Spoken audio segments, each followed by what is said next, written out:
Sweeter than sugar is the lower chill, it's bitter. The gifts of my other are gone. Bills me my meat now, it's stuck in my teeth and blood is red on my tongue.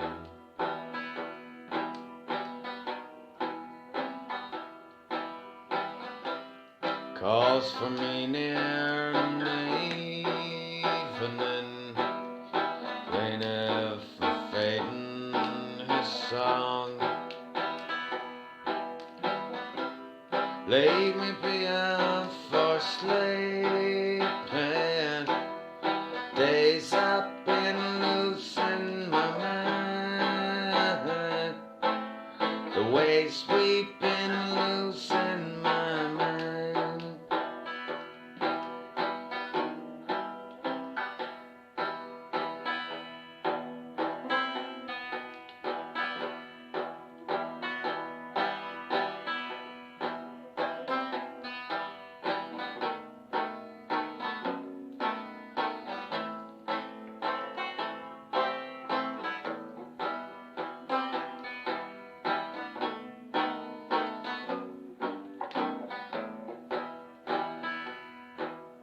To ever and after, and the band and laughter, shadow I'm under again, like a moth to a flame as a fool is to bullets and hazards of flame.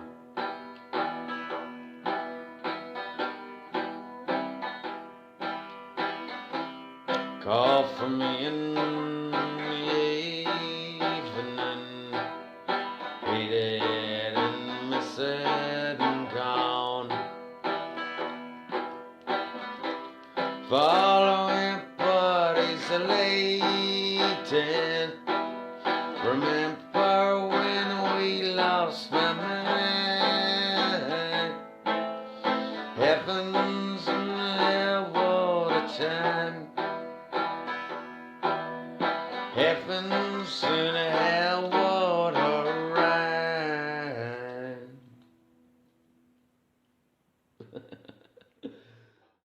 And welcome everyone. Welcome to Heart of Europa. I am Lynx from Norway, and tonight we do have our Halloween special.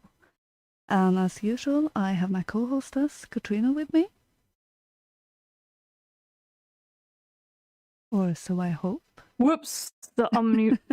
Yep, I'm here. Just too That's many good. windows. Hello, everyone. And how are you all doing? I hope you've had a very spooky Sunday. Yeah, and for our American listeners, I hope you will have a very spooky evening after this afternoon show. So, tonight Yes. we are joined by Hiraeth from White Art Collective. Hello. It's an honor to be joining you ladies and Thank- gents. Thank you so much for coming. It's definitely our honor to have you on. Yes, and joining us is the very outnumbered DDJ, also outnumbered by Wammons. Good evening, all. It's been a great pleasure to come on the show today. Thank you so much for coming. Even though it is full of birds in here, I do hope you will survive the evening. I'll give it a go. Well, that's very good of you. So, Halloween. Yes. So there's sort of a differing sort of approach to Halloween in all of our respective countries. Me and Dee being from Britain, it sort of is somewhat of a thing here, but has been more or less of a thing at different points. And of course, in the US, Halloween is really quite a big thing, isn't it, Hiraeth? Oh yeah, it's pretty big here. It's a very festive holiday. Yeah, I would think so. We don't really have much Halloween in Norway. That is more of a recent thing. Mainly with those who grew up in the late 80s and later. And when they had kids, they wanted their kids to go trick-or-treating and everything, like they had seen on TV, or at least that's my impression of it. So I don't really have much personal experience with it, so I always find it very interesting to hear from it, from, places where they do have a proper Halloween, like America and Britain. So yeah, give us the good stuff.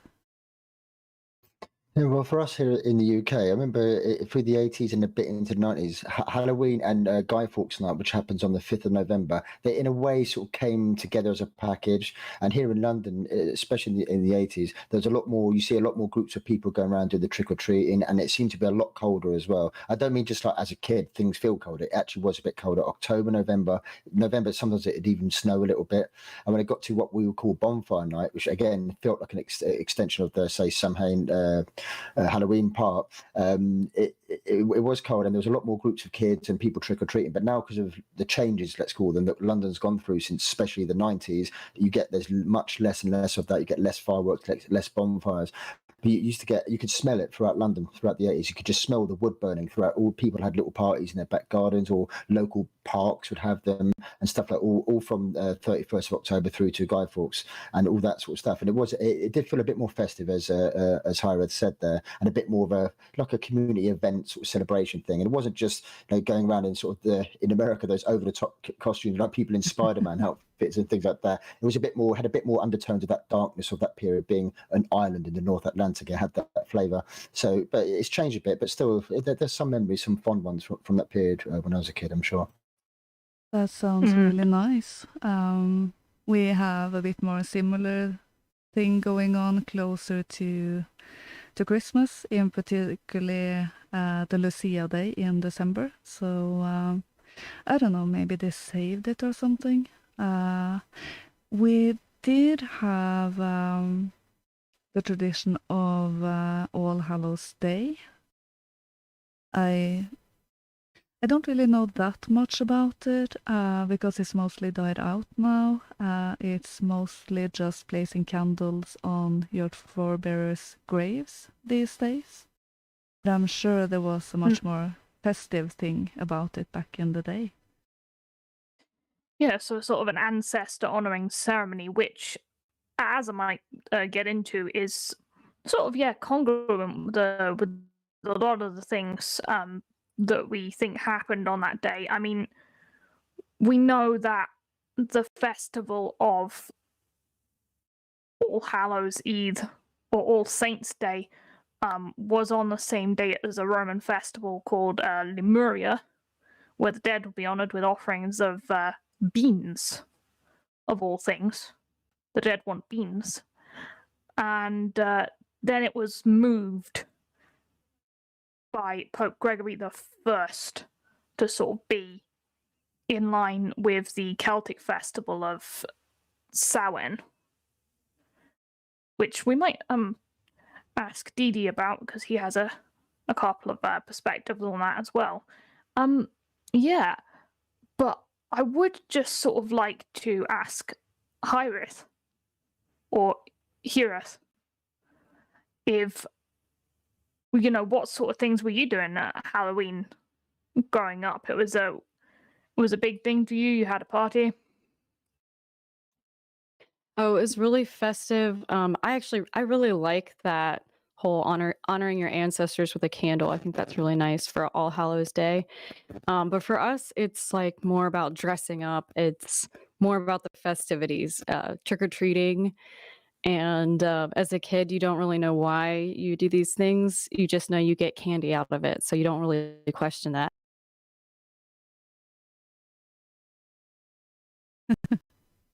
Candy.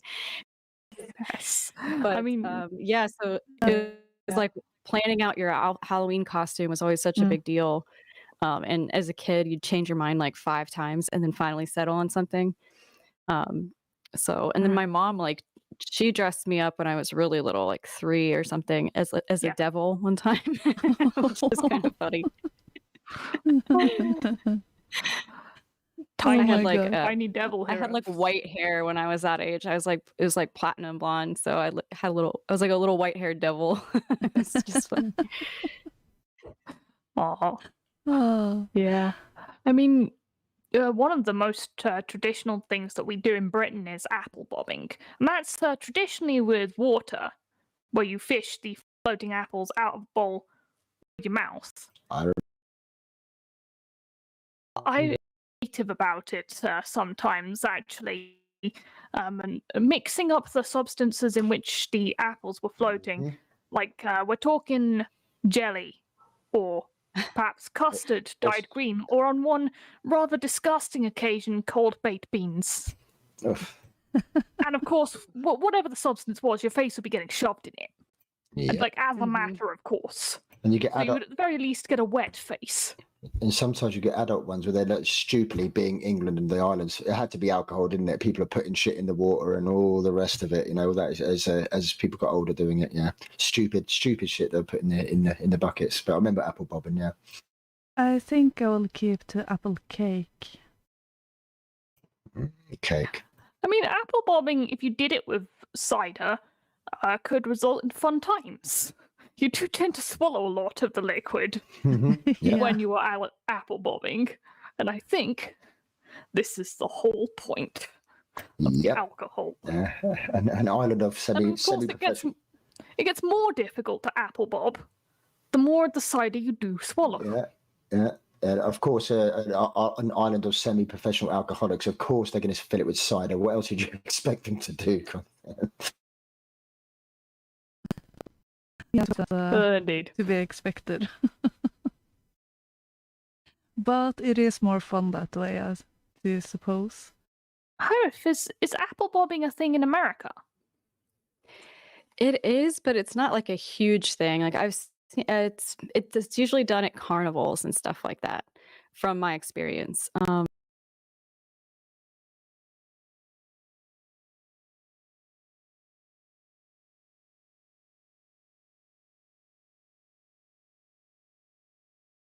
Yeah, but in Britain, it's very much Halloween associated. I remember really? having other. I remember having other games at Halloween. They were more general party games adapted to a Halloween style. Like, you know, you play pin the nose on the witch. I mean, it's basically just pin the tail on the donkey. In case everybody doesn't know what that is, you basically get blindfolded, spun around, and there's very little chance of you actually finding the area which you're supposed to pin the tail to, like, let alone maybe not even the donkey. You're just sort of spun around, and you have this thing to attach this picture of a donkey, and you've got very little chance of getting it in the right place. It's pretty fun.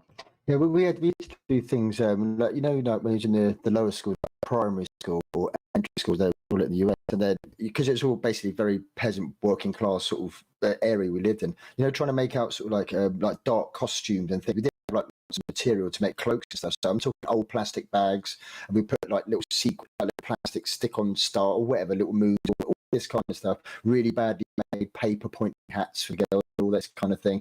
And if we could get a couple of like broomsticks, we'd like liberate from somewhere, really cheap stuff, and it was very, very tacky. But we all kind of got into it when we were young ages.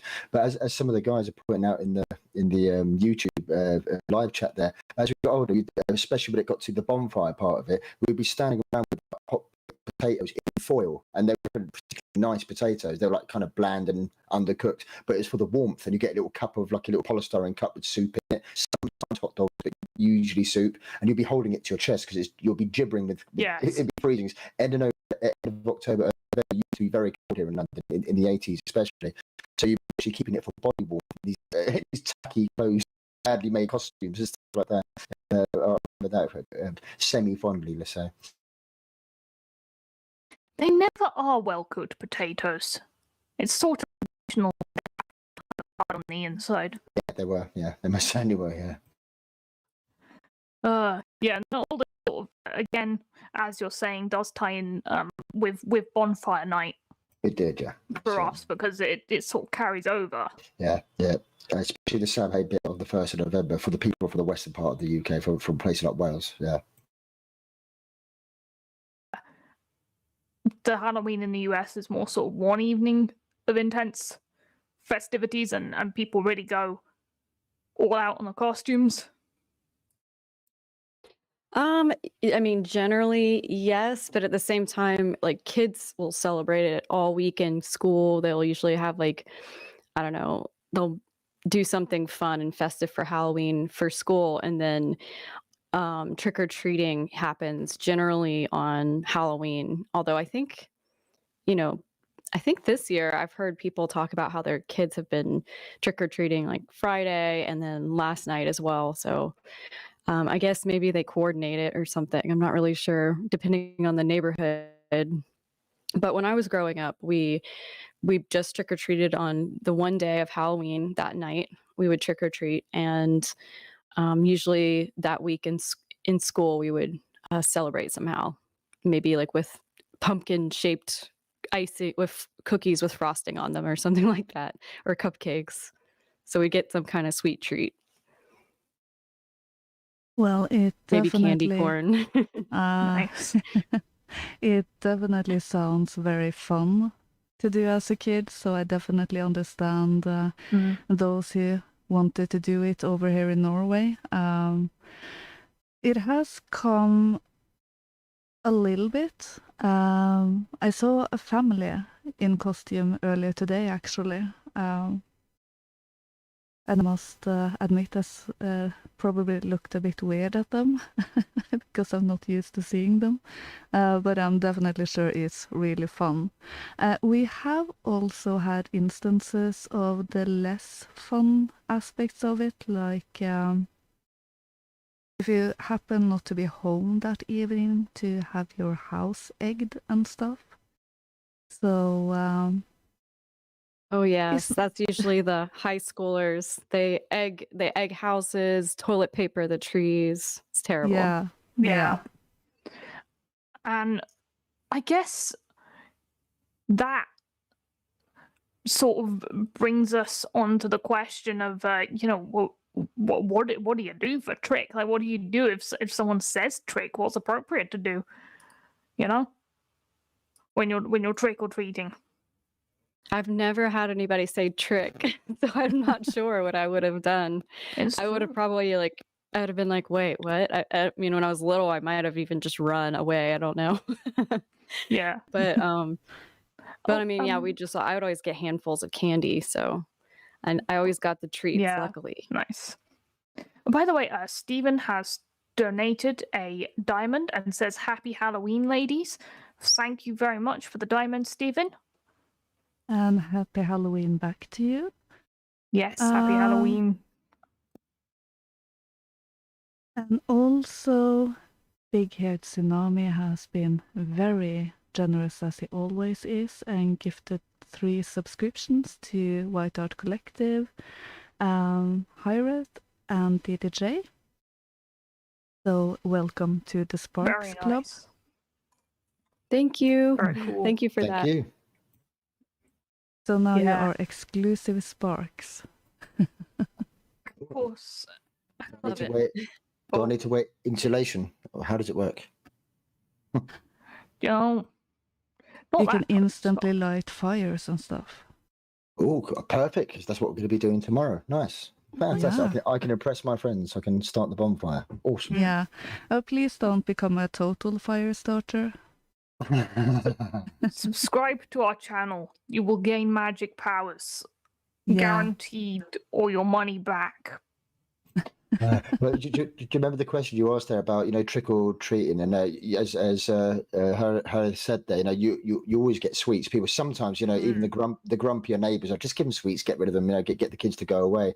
But we did have once just a group of us. I lived in this county estate in northwest London, and it had like just 2 floors, but a long sort of row of sort of just like block houses. And we're up on the second floor on this long balcony, knocking on the doors and getting sweets and stuff. And this one person just opened the door, goes, "Yeah, what?"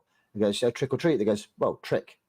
We just looked at each other. We're only like 8 or something. Like, that's not in the script. And it completely bluffed us, and we didn't know what to do. Then he closes the door, so we're just trying to have this sort of like basically mute debate, looking at each other, going, "What do we do now?" One of the kids says, "Shall we put shit in the letterbox?" "I'm not carrying shit. What are you talking about?" So we're trying to we just had to walk away in defeat because we didn't know what to do. It's just, what the fuck? What do we do? We're like 8 years old. Dear. I'd be like, what's the trick? Isn't he supposed to trick you? Yeah. That was probably the trick, wasn't it? It's like, because I'll have a trick. I'll have a trick then, and we're just looking at the floor at our feet, just go, "What the fuck do we do? What do we do? What do we do?" And it only ever happened once, but we were never prepared for it.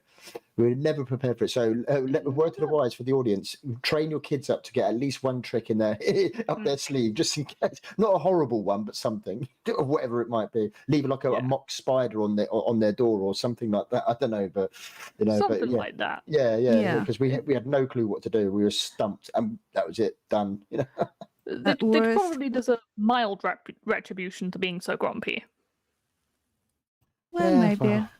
Worst case scenario, your kids would be prepared to join the circus if need be. I will admit I always asked that question when I saw it on TV. That was mainly how I saw it when I grew up and everything.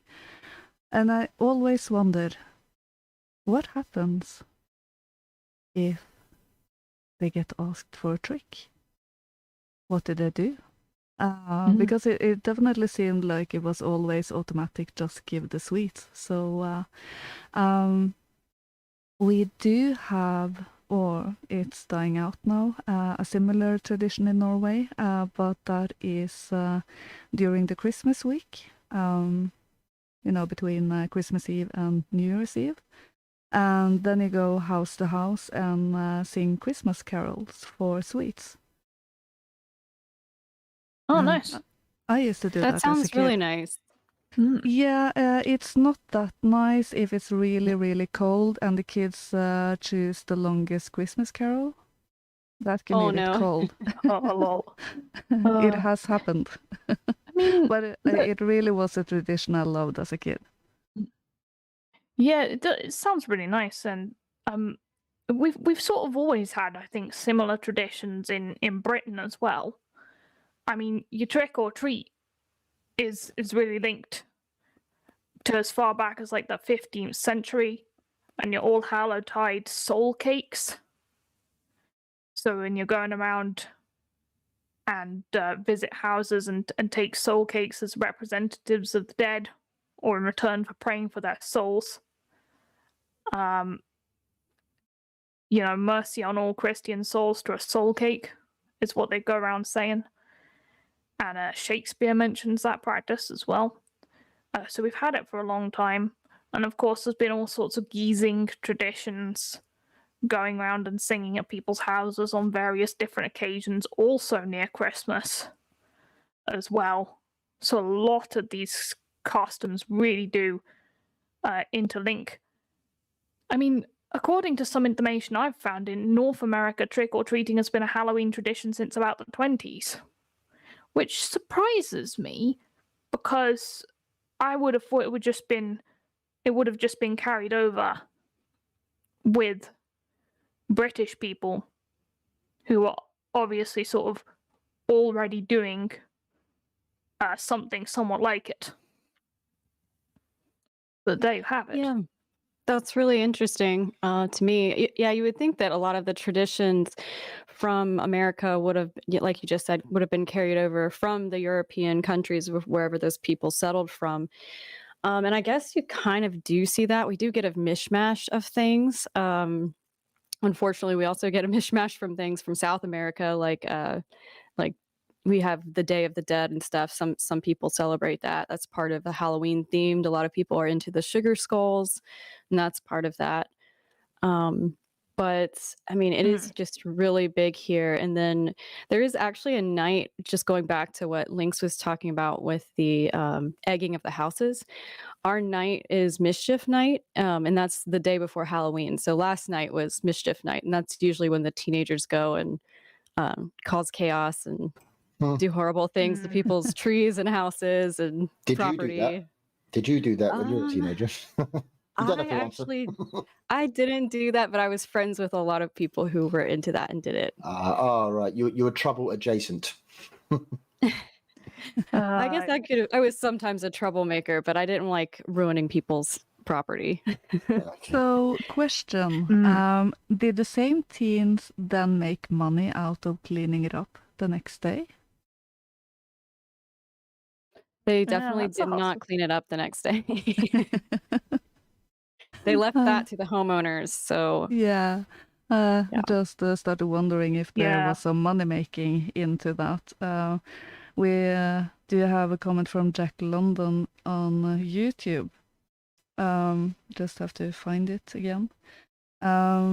Yes, it says, I had a strict no sweets, just cash grift in later years. So... In South London, that means armed robbery. Yeah, pretty much. AKA, you know? Trick or treating, it gets a bit intimidating in some places in Britain because you got these like 15, 16-year-old lads turning up at your door in a scream mask going, trick or treat. And you're like, have sweets. Go away. Just they're a little bit intimidating. Just throwing the candy at them to chase them away. Yeah, pretty much.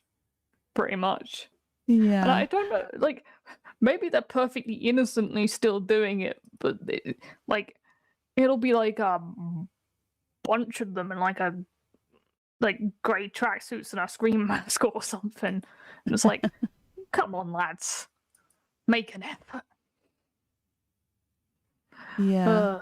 Which I think is why some people get grumpy about it in Britain. That might be the case. We are almost half an hour in, so should we have the first story of the evening? Yes, I think we should. Okay, let's hear about the house of Jesse James.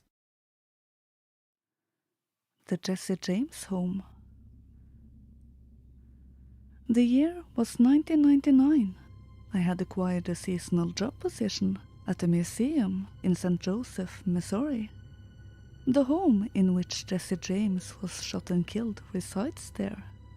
It was towards the end of summer in August, and I had been working a few weeks inside the Jesse James home at the register. The home only consists of 4 rooms and is very small. The hole in which the bullet left that killed Jesse James still exists. Before the day in which I am about to tell, I never believed in ghosts or the paranormal. However, this hot day in August of 1999 made me question the reality in which I am living in. It was the end of the day and the museum was about to close within the hour. There were not many tourists present. At first, it felt like the temperature had dropped inside the home. However, at that time, there was not an air conditioning unit placed in the home. I got up to check and see if any of the windows had been opened. There was none opened. I went back to the register and waited for any tourists that may have arrived. I then heard what sounded like someone with boots walking across the floor. I thought maybe a tourist had come in and I must not have heard the bell on the door while I was checking the windows. I got up and searched all 4 rooms. When I walked into the bedroom, the sound of the boots stopped. At this point I began to think I was losing my mind. there was no one there. I knew without a doubt I heard someone walking through the house. My heart began beating faster as I thought someone was playing a trick on me. Once again, I returned back to the register. Within 5 minutes, again I heard the sound of boots walking and the floor creaking. I jumped up from the register and ran into the sitting room in which I heard the walking come from. As soon as I walked into the room, within my peripheral vision, I saw the back of a tall, stocky, middle-aged man with a blue checkered shirt and brown hair. But as soon as I turned my head to view who was there, he was gone. I said out loud, "This game isn't funny anymore." The moment I said that, a cool breeze rushed through the room. I immediately checked the time, and the museum was going to close in 15 minutes. I went ahead and shut the lights off, grabbed my keys and locked up. I immediately went to my supervisor's office and asked if anything strange had ever been seen or heard within the Jesse James home. He simply asked, "Like what?" I knew that if I had told him what I had experienced, he would think I had gone mad. I simply replied back, "Nothing." I turned in my keys for the evening and thought about what I had just witnessed on my drive home. Was it simply my imagination? If not, who or what was it that I had seen and heard? To this day, I still do not have an explanation.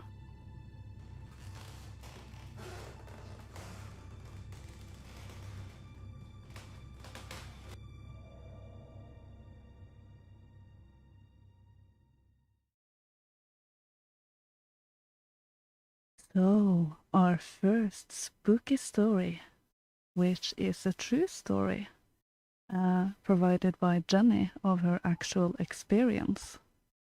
So, yeah, I do believe that was quite an experience. Yeah, that sounded really good in the headphones. I like that. That sounded freaky. Yeah, it did. I like that. That was cool. I liked the sound effects as well. Yeah. Thank you.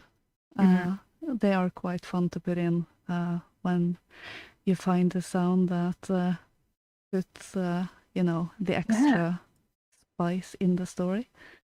So, Definitely. yeah. Poor Jenny. Yeah. Fucking late night in the museum, and then suddenly you've got a ghost to deal with.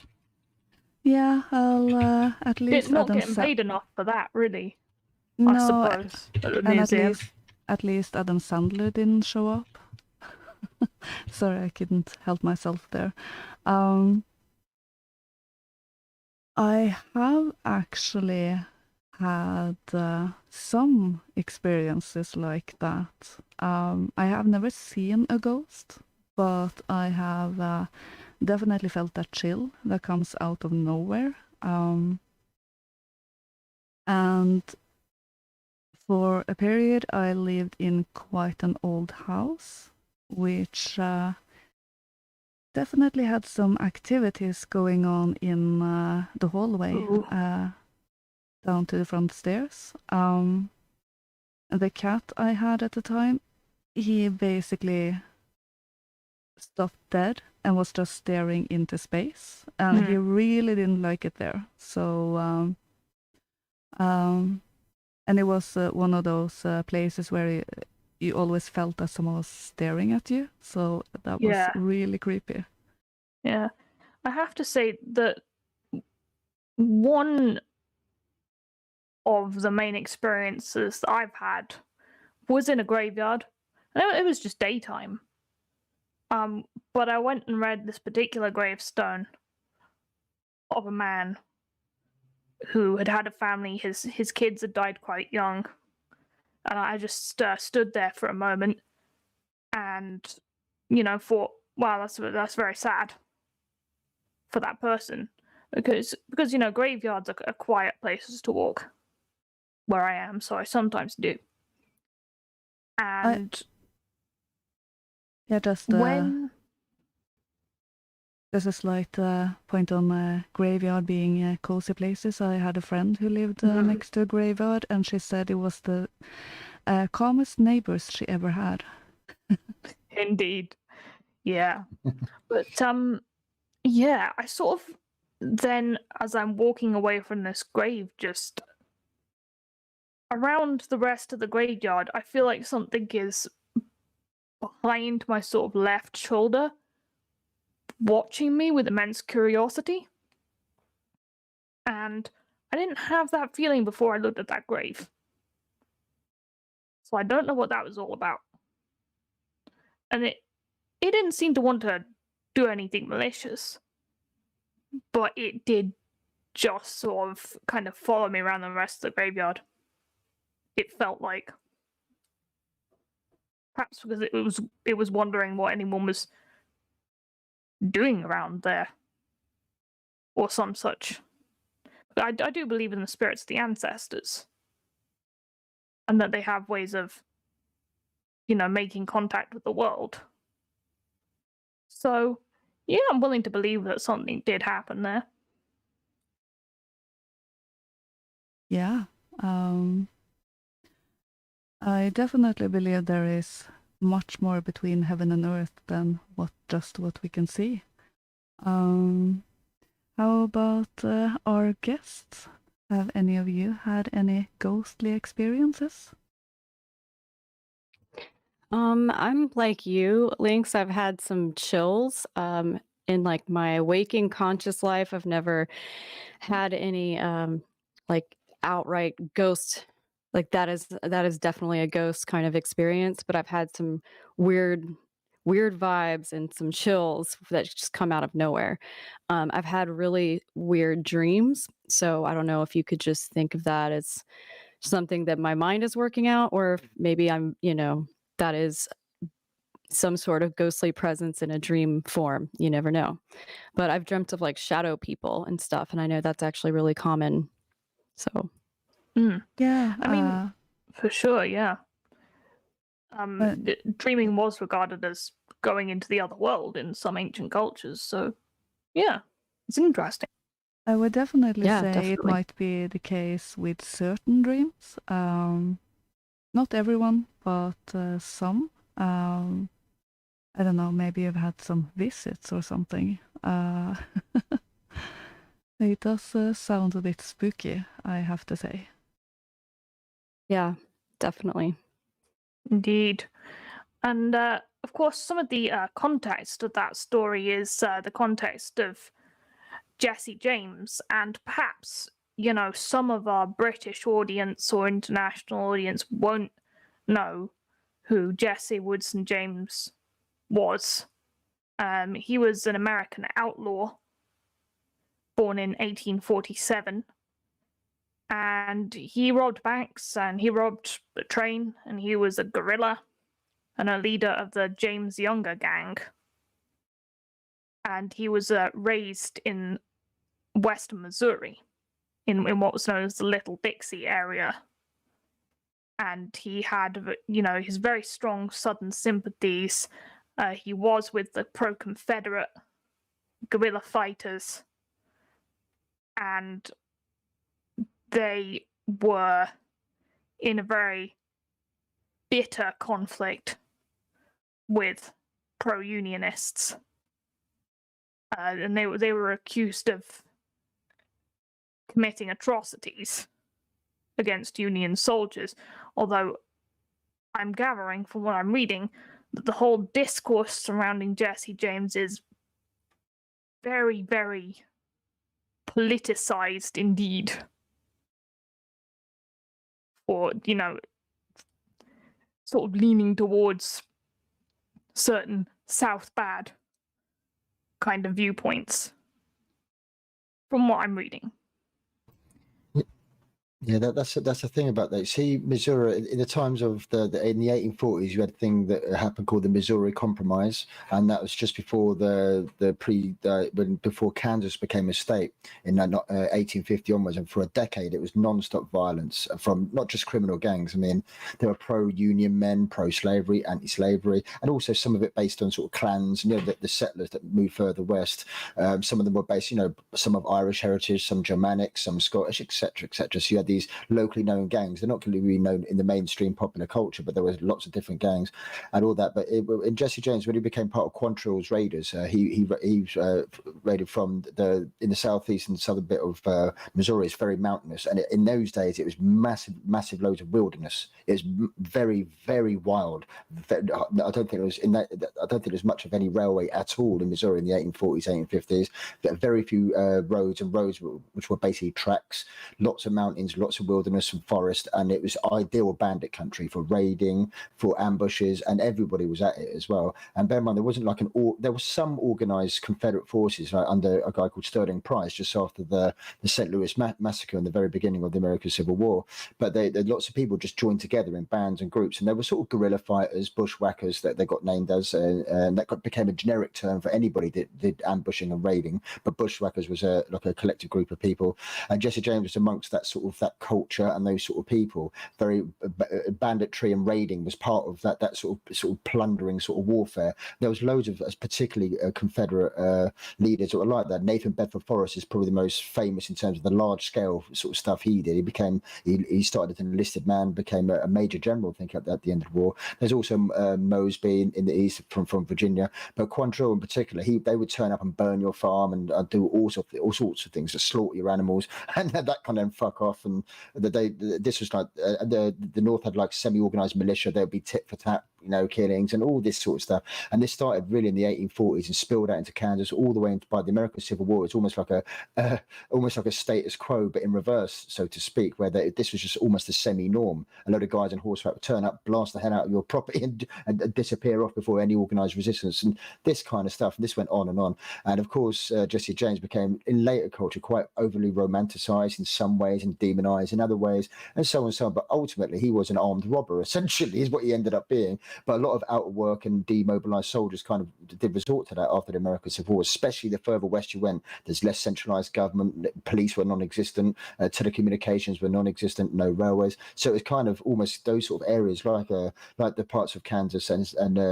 northern western Missouri were really sort of designed terrain for these sort of people, and they lived like bandit outlaws in the mountains and stuff like that. And you could never find them or catch them. Eventually, by betrayal, Jesse James did actually get shot by one of his, in quotes, his own gang, who was eventually paid by the authorities to do it. But there's a lot of complex just with the state of Missouri alone. There's a lot of complexity, which a lot of it does kind of in a way begin from the Missouri Compromise, I think, of 1848. I mean, absolutely. There was sort of the really bad things probably done on both sides, because sort of Jesse James' origin story was that his dad was a farmer and a preacher, and his mum was nicknamed Z, and Jesse had an older brother called Alexander Franklin, everyone called him Frank, and a younger sister, Susan, and Robert James died in California during the gold rush. I think that was his father. And then Z married a wealthy doctor. And that doctor's name was Reuben Samuel. So his dad's died, his mom's remarried, and the family grew with the births of their children, Fanny Quantrill, Sarah Louisa, and they had a few kids together. But at the start of the Civil War, 18-year-old Frank James joined the Confederate Army, and Jesse's hatred for the North really started to boil over when Union soldiers burned the family's farmhouse to the ground and hanged his mom's husband, Dr. Samuel, who actually miraculously survived this ordeal. Yeah. And the soldiers absolutely kicked the ever-loving crap out of Jesse. and he's got stuff attributed to him, like sort of like an American Robin Hood, whereas he's running from banks, having just robbed them. He's stuffing cash into women's purses and men's pockets while escaping. So he does seem like a figure with some nuance there. Yeah, it's possible. What about Hiraeth? Do you know anything about the Jesse James story and all the mythology around him, so to speak? I know I should because I'm American, but I actually don't know very much. So this is interesting to me. I'm just taking it all in. That's really interesting what Katrina said about him being sort of the American Robin Hood. I've heard of him a lot. He's huge. People talk about him just growing up. I've always heard the name, and I knew he was a bank robber, but I never thought of it like that. So that's an interesting way to put it for sure. Well, it does seem to have happened with quite a few it's interesting. outlaws. There's a lot of complexity towards the Civil War, and like Quantrill's raiders. That's like that raiding. Like I said, that was like kind of like the way things were done. It was just and people burning each other's farms down and all that kind of stuff. And there was no real central control over this sort of stuff. And they'd raise militias on the spot to deal with, sometimes just to deal with a certain thing. Like Sterling Price, like I said, he raised like a group of militia, what they were called regiments, in the more down towards Fayetteville, towards the border with Arkansas, and just because the North raised their own militia. And there was the St. Louis Massacre, which is why Price basically, well, not why, but one of the catalysts for him raising those militia regiments. In St. Louis, the militias shot civilians, and a lot of tit for tat things went on. And when it spilled out into Jesse James's life, that was what he was immersed in. That was going on, and just beforehand. So whether he was a Robin Hood or not, I don't know, because the Robin Hood story is going to be mythologized and bent out of shape in terms of the actual history of him anyway. So as has happened with Jesse James, I suspect. I do see something similar with later outlaws, like Bonnie and Clyde and everything. You could actually argue that Bonnie and Clyde was the image most people have of them is almost like an influencer today, because the papers love to post or to publish stuff about them and sort of romanticize them and glamorize them, while the reality was quite different. Well, they weren't really... you can't really say there were any Robin Hood sort of figures. They did have quite... if not outright support, then people definitely understood why they did, because the 30s were so hard. So I do wonder if figures like that has influenced earlier outlaws, or if they had something similar going on in the communities that. It was quote-unquote understandable for quite a few people, even if they didn't outright condone it. Yeah, it's true. If any Americans in the chat, by the way, have perspectives on these issues, the Bizarchives, whose work we are featuring tonight, hello, says Jesse James is extremely romanticized. He was a ruthless bandit that died by the gun. Not much more. So that's the Bizarchives' opinion. I really don't know myself what to believe about it, because obviously, being British, I've not really been taught very much about this at all. And someone in our chat was named for Jesse James, apparently. I don't know much about Jesse James, but I do know that with Bonnie and Clyde, it was definitely romanticized, like Winks was saying. So it wouldn't surprise me if that were the case with Jesse James as well. I know with Bonnie and Clyde, they were like a celebrity couple. I mean, there were women like trying to dress like Bonnie dressed and stuff. So at the time. Yeah. I watched this whole documentary about it one day, and then I started like doing research. I was just curious. So Yeah, I watched a multi-part series on that from a true crime channel who does really good research. So what she initially thinks will be a short story ends up in multiple parts and everything. So I think the dog faces said something a little bit controversial in the chat. He's responded to the Bizarchives like William Wallace. That's going to upset the Scots. Yeah, you get these over. You know that sort of roguish outlaw in the what was going on in Missouri in the 1860s. There, over in the east, it was predominantly from 1862 to 63 onwards. Just east of the Appalachian Mountains, the Blue Ridge. There was a guy called John Singleton Mosby, and I think he was commended by Robert E. Lee for mentioned in dispatches more than anyone else during the Civil War by Lee, because he was like doing this sort of raider, but more also gathering intelligence, screening, and also doing things like pulling down telegraph lines, disrupting sort of patrols, and he would sod off. And he also had that sort of roguish sort of outlaw, but he wasn't like an out and out bandit like some of the guys in the West. He was part of like a more of a formalized army structure to an extent, but they had these romanticized paintings of like people like charging in on their horses with cavalry sabers. They never use sabers; they use pistols. Usually they're 2 pistols and all that kind of stuff. And they go in, they shoot a place up. At one point, apparently they captured a load of Union officers still at dinner with their like in their dinner sort of dress and with their uniforms on the back of their sort of shirt with like a chest full of like the I think regimental like wages and all this sort of stuff. It just burst in, basically robbed them like a robbery, took all their like documents and orders and intelligence, took a bit of the money and ran off before. And it was an embarrassment to the Union. And Mosby did this a lot.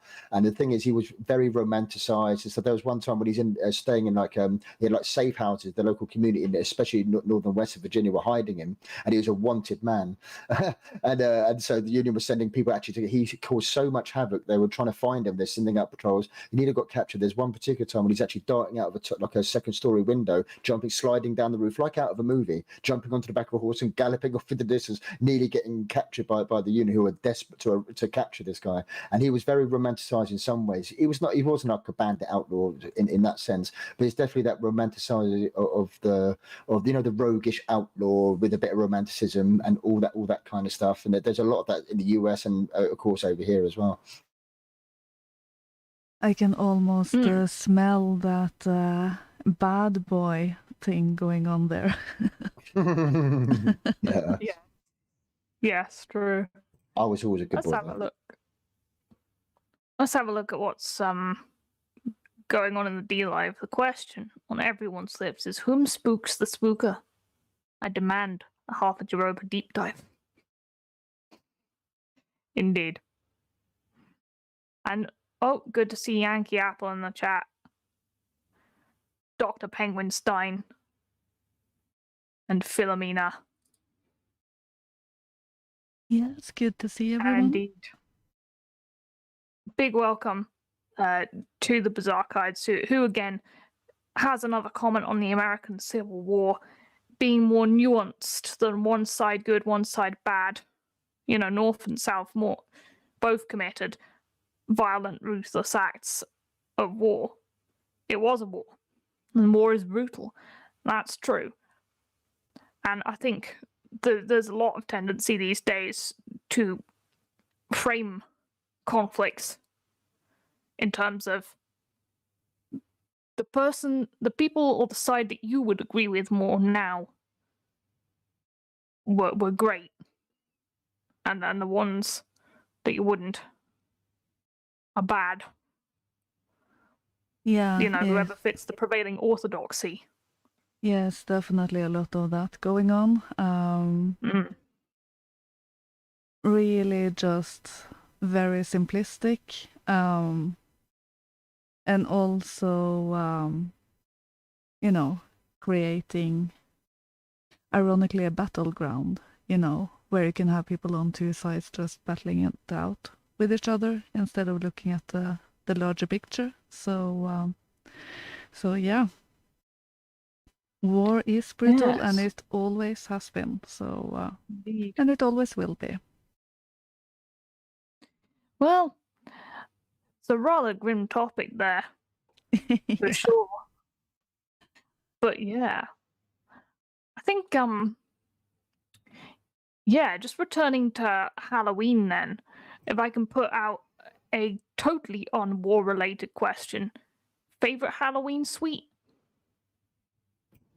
For me, that would be we used to get little cola bottles and things like that. Just general sweets, or America's all candy, Twixes, Mars. Yeah, I remember the first time I saw really, the little packet size sort of Mars bars, the little ones. The first time I ever saw them, I was given them during Halloween. We never had them in the house, but the smaller ones when I got a bit older, and they started appearing. I remember seeing those for the first time.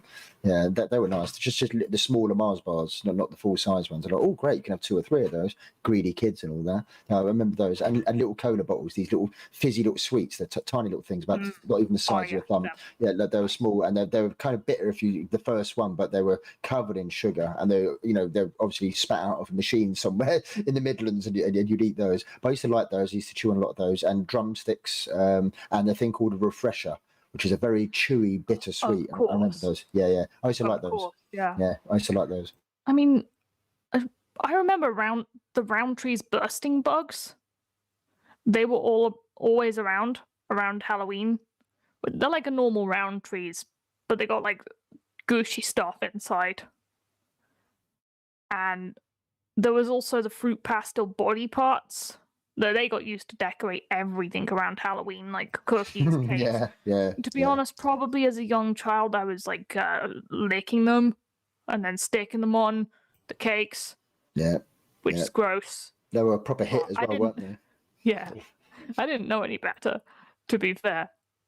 And then sometimes you get like sherbet things, and like they were called Big Baby Pops, I think, with the like bottle teat that you dunked in the sherbet.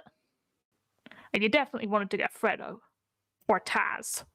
Oh yeah, very fizzy and bitter as well. Yeah, I remember them. Yeah, like Freddo, just chocolate in the shape of the frog. For anyone who doesn't know. But yeah, but personally, anyone who gave out any minty sweets was on my bad taste in sweets list. Mine too. Yeah. Nobody liked mint sweets on that day. That was kind of what are you doing? What, you insulting me? What are you doing? Yeah. Nobody liked the mint ones. It's like I didn't come out here for polos. It's raining. Give me chalky. Damn right. I think one year, someone gave out rice cakes. Do you guys have those over there? I hope their house got toilet papered. Yeah. It should have if it didn't, because I was really young and I was like, what is this? This tastes like cardboard. It's terrible. Yeah.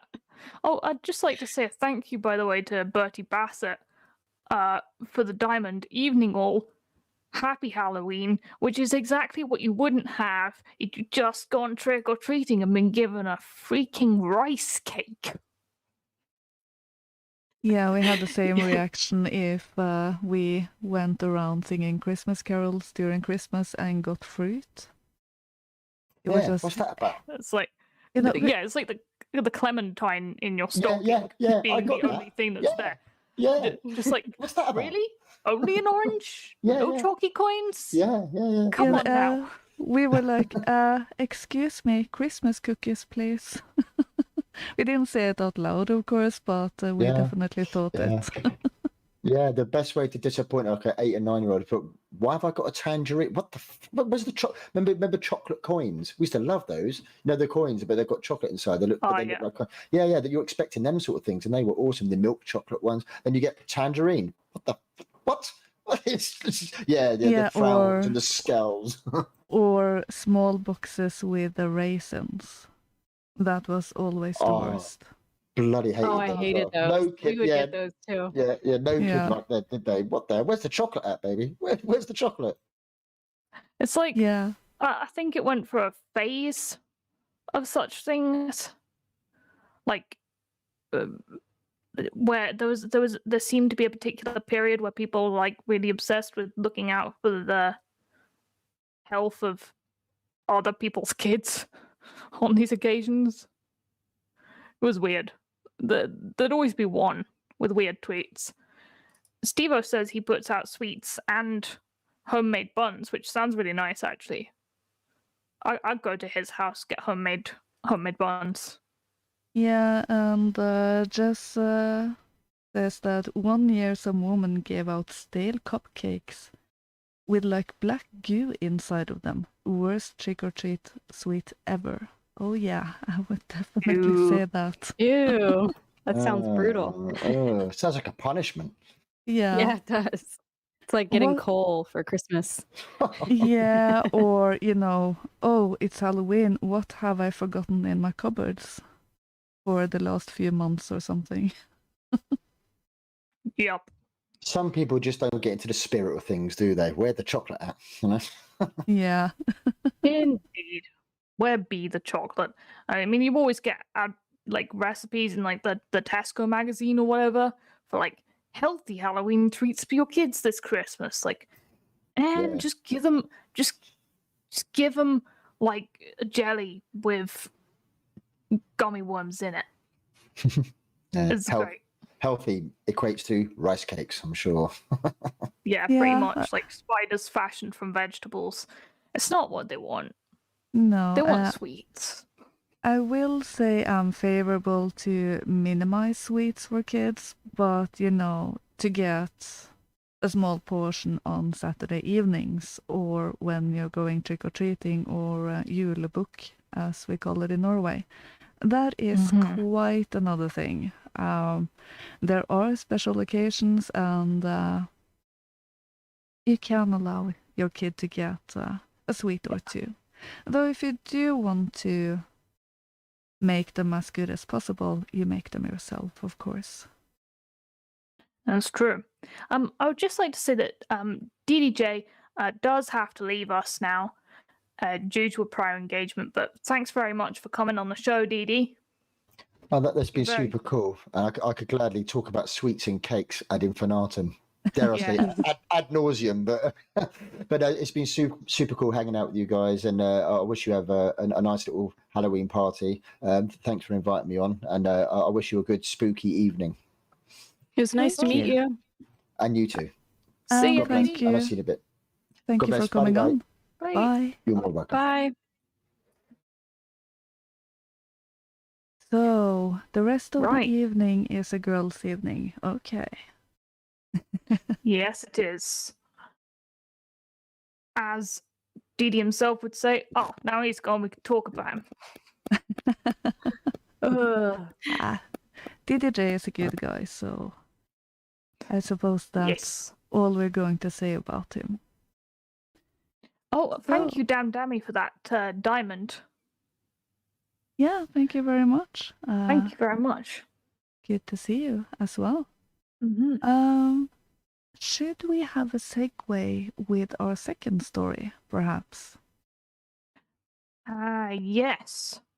So, the next story we're playing tonight is an excerpt because it's a bit of a long story in and of itself, and I've tried to include the bit which explains the local folklore behind this story, and it's basically the lead up into this story. And I do believe that the writer Illuminatus is in the chat, so Illuminatus, do feel free to drop the link to your Substack and where people can find your stories, because they are very good. Lumi puts out a lot of stories. Yeah, and we shall have. Yep. He can't put his link in YouTube. That will have to be one of us doing that. But if he can DM you that, or you can just copy it from D-Live, then we can put it into YouTube. Nice. Okay, so I can either copy your link from D-Live Illuminatus, or you can DM it to me. One of the two. But yeah, this is called The White Lady. When we were kids, me and my sister used to duck down in the back seat of the car whenever we drove past, Darren said. We'd insist that Dad drive us there when we came back that way after a day trip to the borders or wherever. But by the time we got there, Dad's ghost stories would have us so scared that we'd lie down and hide in case she saw us. What are you guys talking about? Said Paul, returning from the bar with 3 pints, which he struggled to fit amongst all the empties crowding the table. The White Lady of Delaval Hall, Darren said in an exaggerated, spooky voice, waving his hands in front of him. She haunts the Bloody Tower. I was just telling Darren. We studied Delaval Hall at uni. An interesting place, Lucy explained. You're learning about ghosts? I thought you were studying architecture. I am. We studied Van Broth. He designed it. I also read about the family history. They go back to 1066 and the ghost was just something that kept coming up. I didn't actually study it. So, who was she? Owen said, rolling a cigarette in his lap. I mean, there must be something to it. There's no smoke without fire. Nonsense, Paul said. It'll be some local superstition invented to attract tourists. According to the story, Lucy ignored Paul's interjection and turned to face Owen, absent-mindedly placing her hand on Paul's knee. The move surprised Paul and brought back memories from school when he and Lucy had briefly been an item before he had left for Oxford University. She had stayed in the northeast to study and take care of her ailing mother, and this was the first time they'd met since then. She was a noble woman, betrothed to one of the Lord's sons. He never came back from the war, and she died of a broken heart. Her spirit keeps a vigil in case he returns. See? I told you, Paul responded, slightly annoyed with the talk. Nobody dies of a broken heart. It's physically impossible. It's meant to be poetic, Paul, Lucy said. Who knows how she died? But it's a sad story. Unrequited love is so sorrowful and completely fictitious. Paul downed his pint. There's no such thing as ghosts. We used to cross the road when we walked past the cemetery on the way home from the park, in case the mad monk got you, Darren said, laughing. Yeah, when I was 10 years old. I believed in Santa Claus too. Well, there's only one way to find out, Owen said. What are you suggesting? It's just down the road. We can go and check it out for ourselves. Like ghost hunters? Lucy said. That could be fun. Don't be ridiculous. It's the first time I've seen you guys in ages. I don't want to spend the night wandering around looking for imaginary spooks. Besides, I need more beer. I can't get a decent pint in Oxford. Paul stood and went back to the bar. This time when he returned, he was pleased to hear folk had returned to reminiscing about old times. It continued until the time bell rang. They made their way, in good spirits, to the pub car park and said their goodbyes. Anybody fancy a club? Whitley Bay? Blackpool of the North? Owen said, sucking on his cigarette. Blackpool is already north, Paul said. Well, it's south from here. Can't, I'm afraid. I've got work in the morning, Darren said. I forgot. You don't get the summer off like us lazy students. Owen laughed. Can I give anyone a lift? Darren offered as he unlocked his car. Cheers, but I'm off for a bob, Owen said. Good to see you guys. I can drop Paul off, Lucy said. It's not that far out of my way. Well, if you insist, Paul said. It'll save me the price of a taxi. Which way are you going? Paul asked, as Lucy turned off the coast road. I thought we could take a look at Delaval Hall while we were in the area, Lucy said. That course made me really curious about the place, and I haven't had a chance to visit it since I've been back. What do you expect to see at night? I don't know. Maybe the White Lady? Lucy giggled. Paul was dubious, but the visit would give them some more time together. He realized that he had missed her company, more than he would like to admit. They parked the car in a lay-by a short distance from the stately home and walked along the estate's walls to the main entrance. The gates are locked, Paul said, and he started walking back to the car. Look at the height of the wall. We can just step over it, Lucy said, walking up to the barrier. He pointed in front of them. There's someone up there. Look. Paul pointed to a shape silhouetted above the staircase in front of the main entrance to the house. Clean your glasses. Scaredy cat. That's just a statue. Are you coming or not? Lucy asked, looking down at him from atop the low wall. Paul sighed and followed her over. They stood in the courtyard, facing the big, baroque main block, flanked by colonnaded wings, to their left and right. So, where does the White Lady keep her melancholy vigil? Paul asked. At the window in the east wing, they say, Lucy said, in barely more than a whisper. Looking out for the return of her lost lover. Up there. She pointed to a first-floor window on the north front. The friends stood silently in the moonlight. scrutinizing the window where the ghost was said to appear. Their fingertips brushed against each other and neither moved their hand away. Despite the silliness of the situation, Paul felt his heart racing and a shiver ran down the back of his neck, as if someone was watching him from behind. He knew it was just his excitement, but he still felt the urge to look and make sure. As he turned, he saw a shadow staring at him from a window in the east wing. His heart jumped in his chest and he stood rooted to the spot, jaw clenched. A light illuminated the window, and someone shouted, "What the hell are you doing? I'm calling the police!" They ran. Paul turned west, and Lucy followed him, sprinting through some trees in the direction of the public car park, away from the house. They collapsed, breathless and giggling like children once they were out of sight of the house. "Lucy, are you okay?" She had started wheezing heavily and Paul was concerned. "Asthma. Not supposed to run. Inhaler. In bag," she said, as she bent over, heaving with heavy breaths. Paul found the inhaler under her phone and handed it to Lucy, who was still finding it hard to breathe.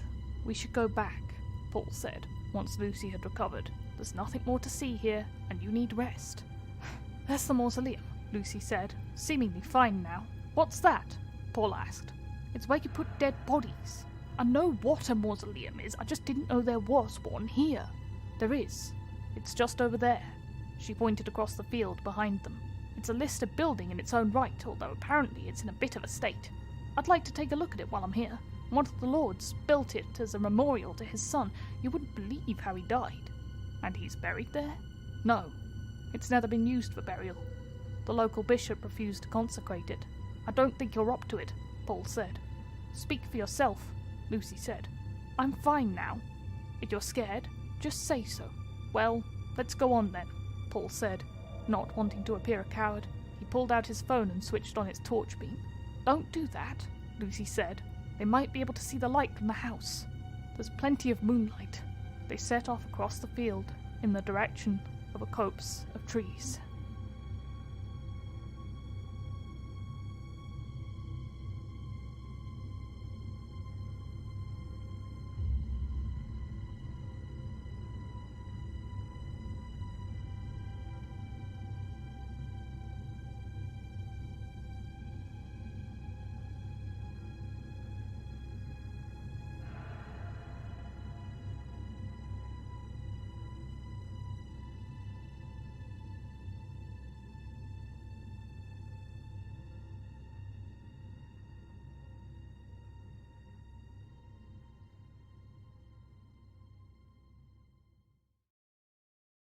That was quite a good story, I think, from Illuminatus. Definitely a talented writer. The Woodlander Yeah. has showed up on YouTube and asks if there's going to be a busty vampire wench in this tale. Indeed. Good. It does sound like there might be. Yeah. But I have read the whole of it. And I was like, wait, which part should I read? I suppose I should read the part with the setup first, logically, because it does go on a bit more. But if you want to read more of that, you can head over to Lumi's Substack. And he's got all sorts of stories there, featuring mostly mythological beasts and folklore. A lot of that going on Lumi's Substack. With a modern twist, I would recommend that you get over there and check it out. Absolutely. I'll have to check that out. That was really good. It's a good job writing that. And the Woodlander, being a person who obviously knows about woods, says, "Never try to traverse a woodland by a mobile phone torch. Trust me." Indeed. I will definitely put my trust in the light from the full moon first. I have traversed the woods doing that, actually. So it's actually quite a spotlight when there's no light pollution around. Just like to shout out the picture that is on stream currently. this, or was during the story anyway, the picture at the mausoleum with trees was an edit by Cat Hugger, who has also done many lovely posters for Bard, and she put together that spooky picture of a mausoleum just where we needed it to be. So much thanks to Cat Hugger for that.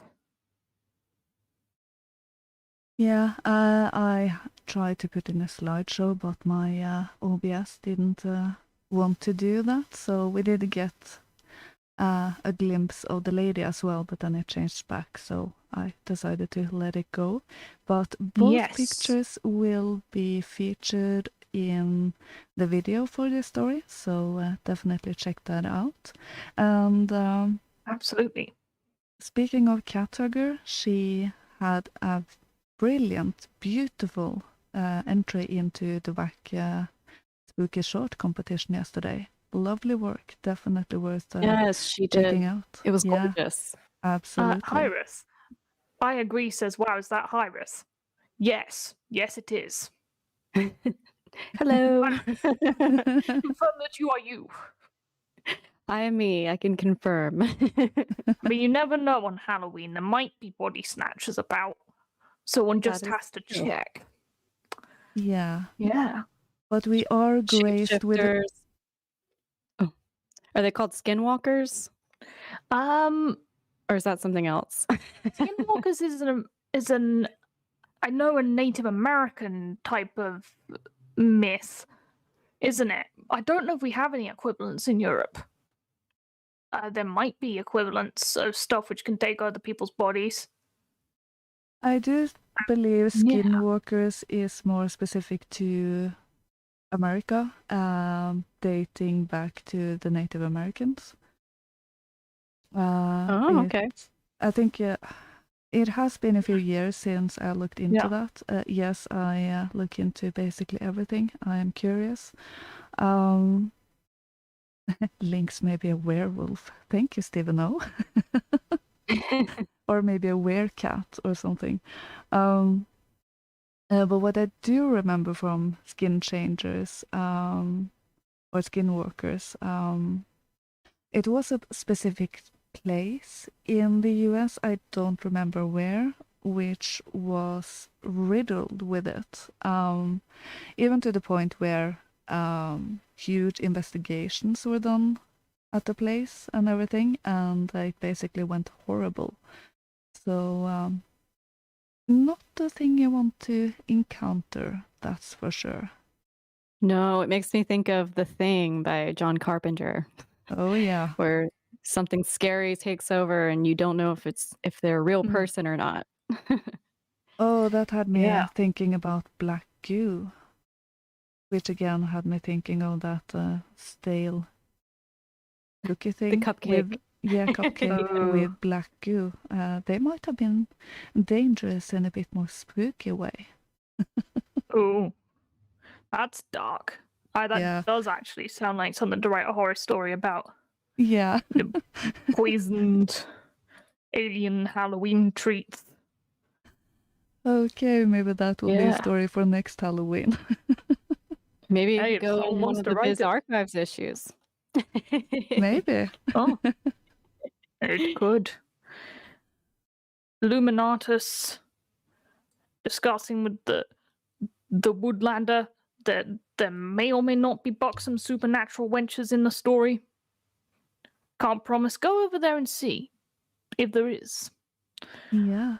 I agree, just donated a diamond, thank you very much. And he says, The Day Will Come is my favorite Hiraeth song.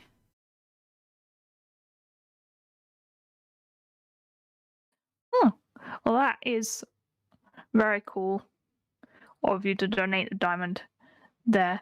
And indeed, The Day Will Come is a very good song. Yeah. Thank you so much for that. I was muted. Sorry. The eternal mute issue. I can have quite a bit of problems with that at times because I literally have 3 different mute buttons and I have to remember which one I pushed. But so far so good today, at least. Yes, indeed. It can be a struggle with a bit of the tabs to be quick on the Yeah. unmute, and occasionally one does get distracted by the chat because occasionally some strange things do go on in the chat. Anglo-Saxon Shadow Walker, Grid and Shidu Genga or something.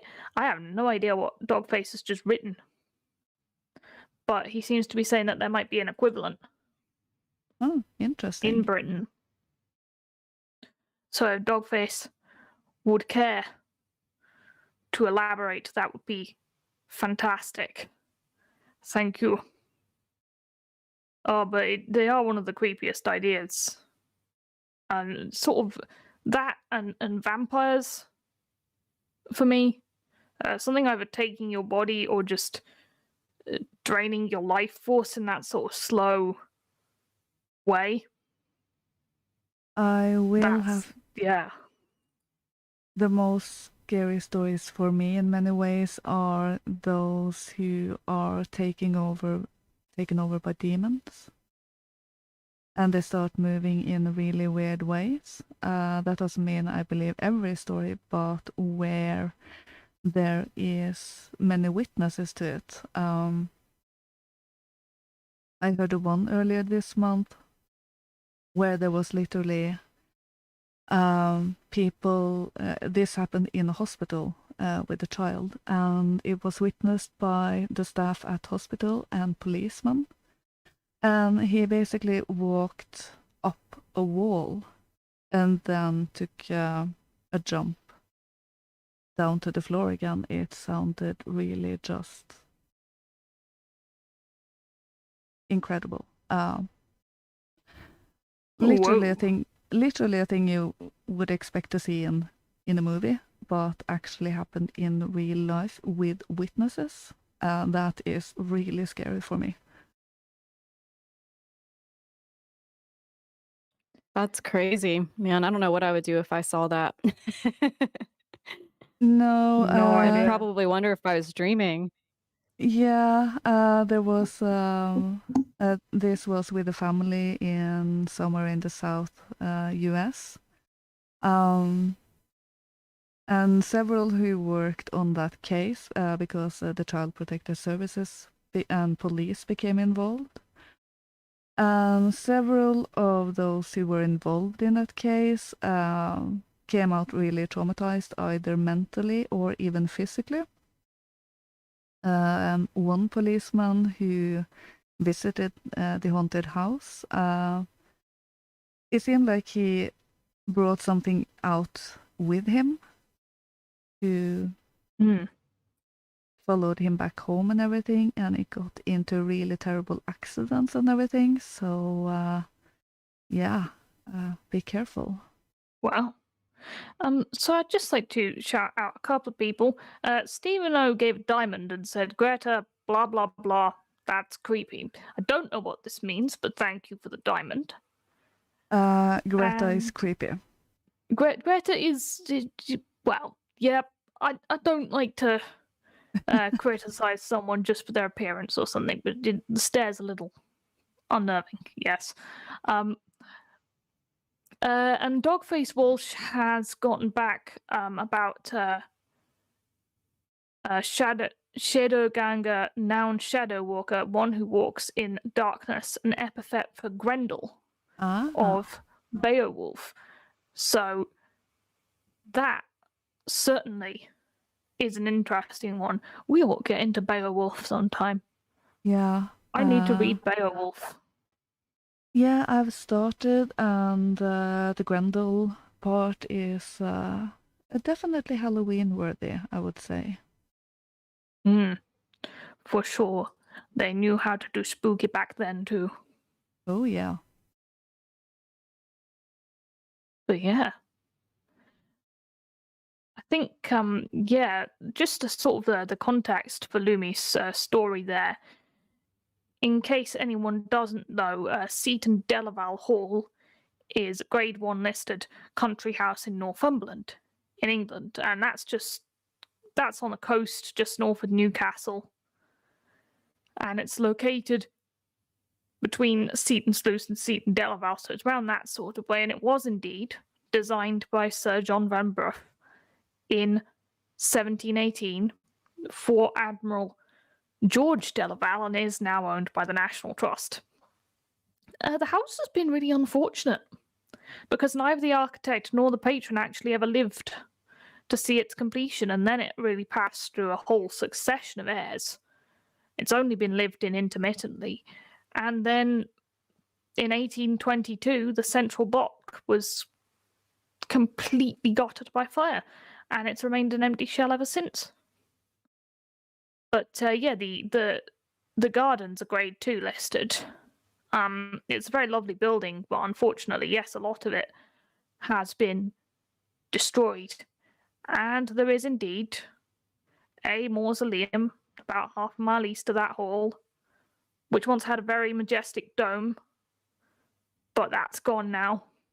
And it is surrounded by a ditch called a ha-ha.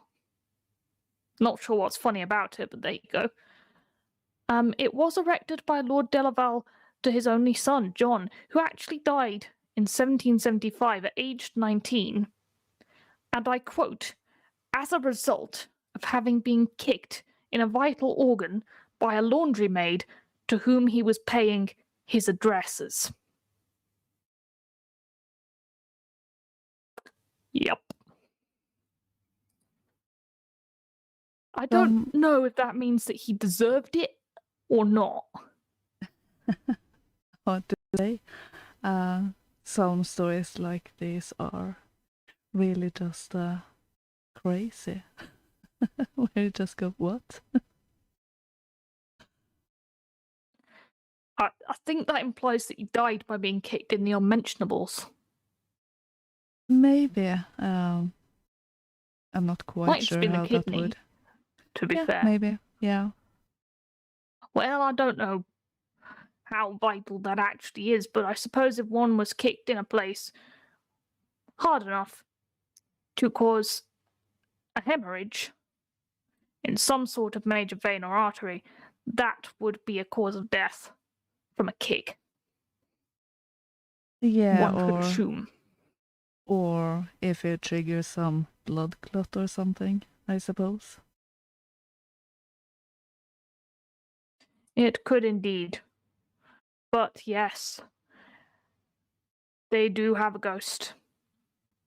And as was said, there's one particular part of the forecourt from which you can see a white-clad figure standing. And that is the White Lady who died of a broken heart. Very cool to get some genuine local folklore adapted into a bit of a continuation on the theme. Hiraeth, what did you think of that one? I really enjoyed it a lot. I think that's kind of sad about the what you were just saying about the white woman. It's heartbroken.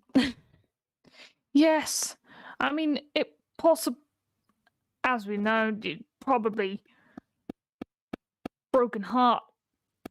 I mean, what Paul was saying in that story about it being physically impossible to die of a broken heart, I don't know, there is a problem, a documented problem with old couples. One of them passes away, and then the other one passes away very, very shortly afterwards. I've heard about that. And Yeah, so, I've heard about that a lot. That's really Yeah. interesting. So I think it's totally possible. It could be that there's some sort of physiological effect generated by the stress of the loss of a loved one, or in this case, the inability to marry, which might trigger some sort of process that does lead to death. Or it could be Yeah. a spiritual thing, where the spirit does not wish to stay on the Earth anymore. It's an interesting thing, but I don't think I have the medical knowledge to get into why that might be. Yeah, I definitely believe it is possible to die of a broken heart. It might just be as simple, I suppose, is the best word I can find, with a connection between the soul and the body. So if you are really, really brokenhearted and that will somehow affect your body and in particular your heart. I have heard of that. I'm not sure if it was actually documented, but definitely seen as possible. And thank you so much to Forno for donating 3 diamonds. It's good to see you, my friend. Very cool. Absolutely. Hello, Fernal.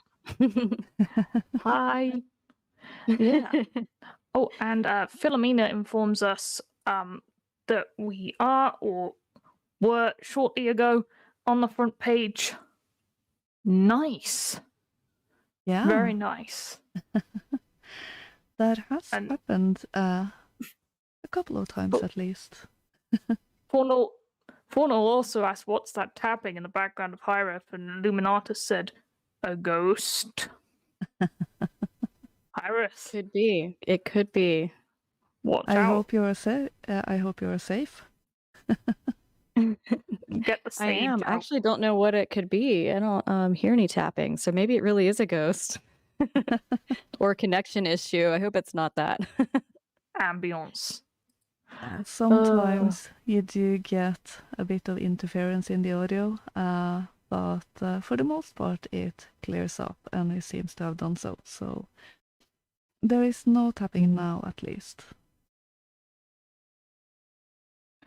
Ooh, heck, the Bizarchives. Okay. I'm not going to repeat that comment. The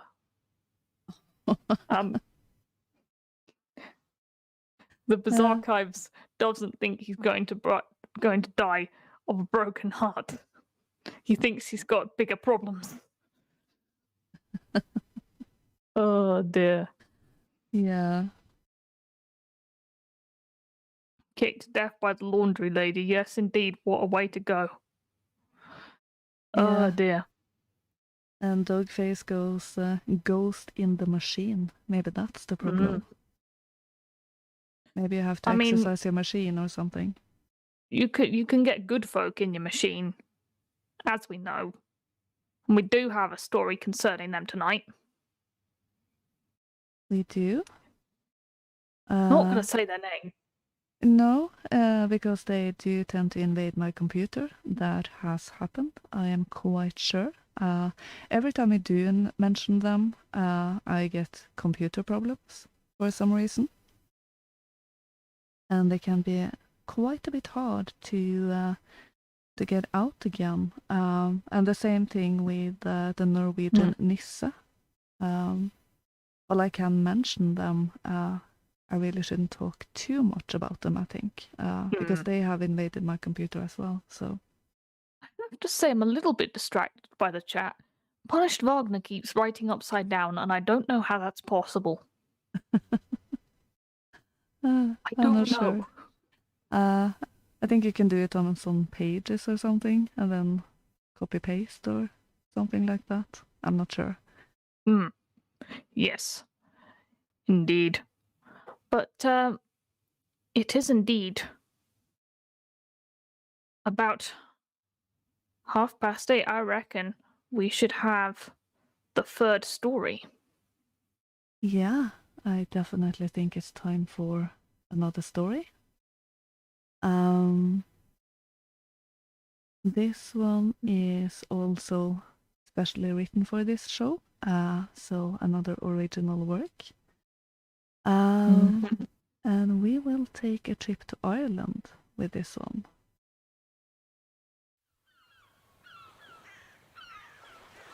The Banshee of High Brazil by Kieran Laverty. The currents had borne someone foreign to the shores of Connemara. Up the craggy green slopes he traipsed, his sights firmly set on the flickering firelight of a none too distant thatch-roof cottage. He flung the door open, his clothes still sopping wet and dripping all over the hardwood floor. The room was full of pike smoke and the odors of burning tobacco and spilled beer. 3 faces watched as the young man slumped in a drowsy heap to the ground, and one of the men ran to lift the wearisome layabout onto a stool. "Toss, fetch a blanket," came his command from between his pipe-clutching lips. He undressed the shivering boy and got a blanket tossed through to him. Soon enough, the boy was wrapped and placed before the fire, his clothes laid out on the hearth to dry. The landlord, who was the man who had seen to the boy's comfort, checked his forehead for temperature. "He's tried to off himself at wager," Toss said, with his hands on his hips. "Has he a fever, Mick?" came the third man's voice at last from the rim of his glass. "Buggered if I know, Finn," Mick shrugged. "He's cold enough to the touch." "I should think so," the boy cluttered. "I've just come out of the fecking sea." The 3 men were aghast. "He's a fiend," Toss exclaimed when he heard the boy's accent. "How does a corkman wash up in Connemara? Have ye sense about the lad?" Mick wired as he blew a cloud of smoke toward the ceiling. The young man pulled the blanket closer to his chest and leaned further toward the fire. His eyes met Mick's, and the landlord saw something there that he'd only ever seen in the eyes of children who'd got sight of a dog at a sheep's throat or a bag of kittens in a bucket of water. "My name's Sean Prendergast," the boy managed. "How have you gotten here, Sean? You're a bloody long way from home." Sean shuddered, as though the question enthused some profound panic in his heart. He breathed a few deep breaths, then addressed the 3 men at once. "I was with the crew of lads down at Sleehead, hunting baskin sharks. You get crews from all along the coast out there all day when the bastards are in season. And we saw a monster of a yoke out further than the rest. I says to get after him, and sure we took off like the devil was coming out of Killarney after us. This thing was massive, and we harpooned him well enough, had him strung up and ready for the haul. And the next thing we know, there's not a shred of light anywhere. We'd sailed right into a fog, densest fog I ever saw. Couldn't hardly tell who was in front or behind me. And sure after that we gave up on the fish and made the turn about. Quick as the fog came, we were struck by a wave. I thought the shark had come up and rammed us, convinced myself my last sight be that toothless, bony maw of his. But he never came. And the waves kept crashing, and the wind was howling bloody murder. Not a drop of rain was falling, but by God, that was some storm. I remember being tossed about like a doll, screaming and shouting, but not a soul was shouting back. I thought for sure I was dead. My arms were numb from squirming, and my jaw could have fell off if I'm honest with you boys. But then I felt ground beneath my toes, and thank heaven I did, 'cause I dug in as best I could. Rocks, sharp as a dragon's arse, all jutting out into the sea. I would have been slammed up against them by the waves. I scarpered along the rock face and managed to get myself on top of them, thinking myself damn lucky. That didn't last long. The fog was still there, but it hung just off the shore, and the moment I stepped foot ashore, you couldn't have asked for a day more clement. Clouds up above and skies blue as you liked them. I started shouting for boys again, wandered along the beach as I did, and it was all pebbles as white as snowballs. Then I thought to myself that I must have died, that this was some real afterlife, and the gates of heaven were just a fairy tale. The fright drove me spare, and I went running off further inland, all along the rocks, and by Christ, those rocks were black as coal, but they were like huge chunks of glass. I fell like a sack of shite down a slope and cut my knees to ribbons on the way. That was when I saw them. It was a little forest, like a fairy wrath, and for those few trees it was the dead of night. Little folks were dancing around a ring of fires and playing wild music. I tell you, it was beautiful, a face fit for a king. I thought if this was to be my afterlife, then I can be content with it. Next thing I know, the little bleeders are screaming and scarpering. I hear this awful crunching sound, and then all of a sudden, this beast of a man, about 9 foot tall, lumbers out from the rocks, and is plucking the weons off the ground and eating them whole. Blood was running all down his chest, and his hair was red all over. I was froze with shock, when another one reared up out of nowhere. They were squabbling, the pair of them, like buzzards on a hare. I took off then up the rocks again, and kept climbing. I had to see where I was, try to see above the fog. My hands are gashed to nothing, the rocks were so sharp. I finally reached the peak, a perfect bloody pyramid of black glass. When I looked about, I could see the peaks of Slee in the distance. Only then it clicked for me. That was High Brazil, the island from old legends that appear once in every 7 years above the ocean. We all knew the stories, us sailor lads, but we thought it was all just shy to spook you. But it's real, and I'm glad I saw the peaks of Slee, 'cause if I hadn't, then I wouldn't have the sense to flee. I turned to start my way back down when I saw her. She was floating above the peak, naked as a newborn, but with things like rags trailing from her arms in the wind. Her back was turned to me at first, but then she spun like she was swinging from a noose, and her face was grey with sunken black eyes, and a mouth like a well. She squealed at me. Her lips not moving a touch, and I was gone, running back down the rocks faster than I ever ran before. I could hear her screeching the whole way, and those giant cannibals were howling too, and by the life of me I'd say the Morrigan was cawing, and the hounds of Q were baying for my blood, 'cause there was some unearthly chorus filled my ears as I dove back into the sea. I swam till my arms felt like they'd come out of the socket, and my legs were ready to seize up. There I was, like a bloody dumb seal, struck with panic and hardly able to move, and this screaming getting closer and closer again. Then something took me by the arm, and when I looked, I saw this brown fin slicing through the water, with a feckin' harpoon shaft sticking up a few feet further down. That bloody shark. I don't know how far he carried me, for I blacked out somewhere along the way.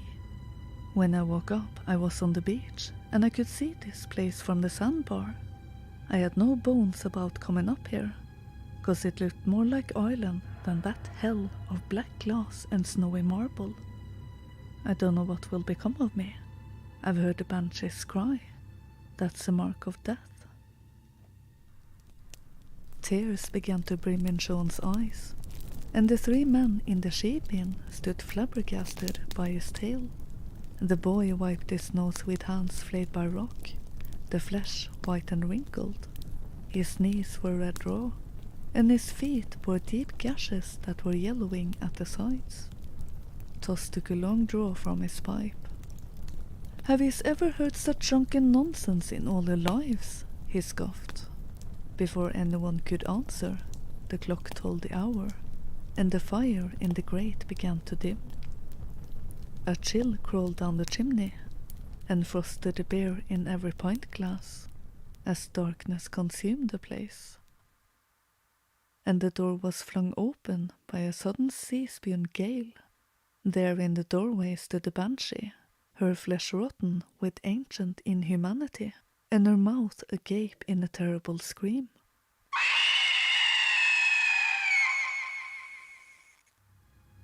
The three Galway men had little time to contemplate the veracity of Sean's tale, or the morality of his heart. They died with unanswered questions, and all in that sheep inn were uncertain of their doom when it came.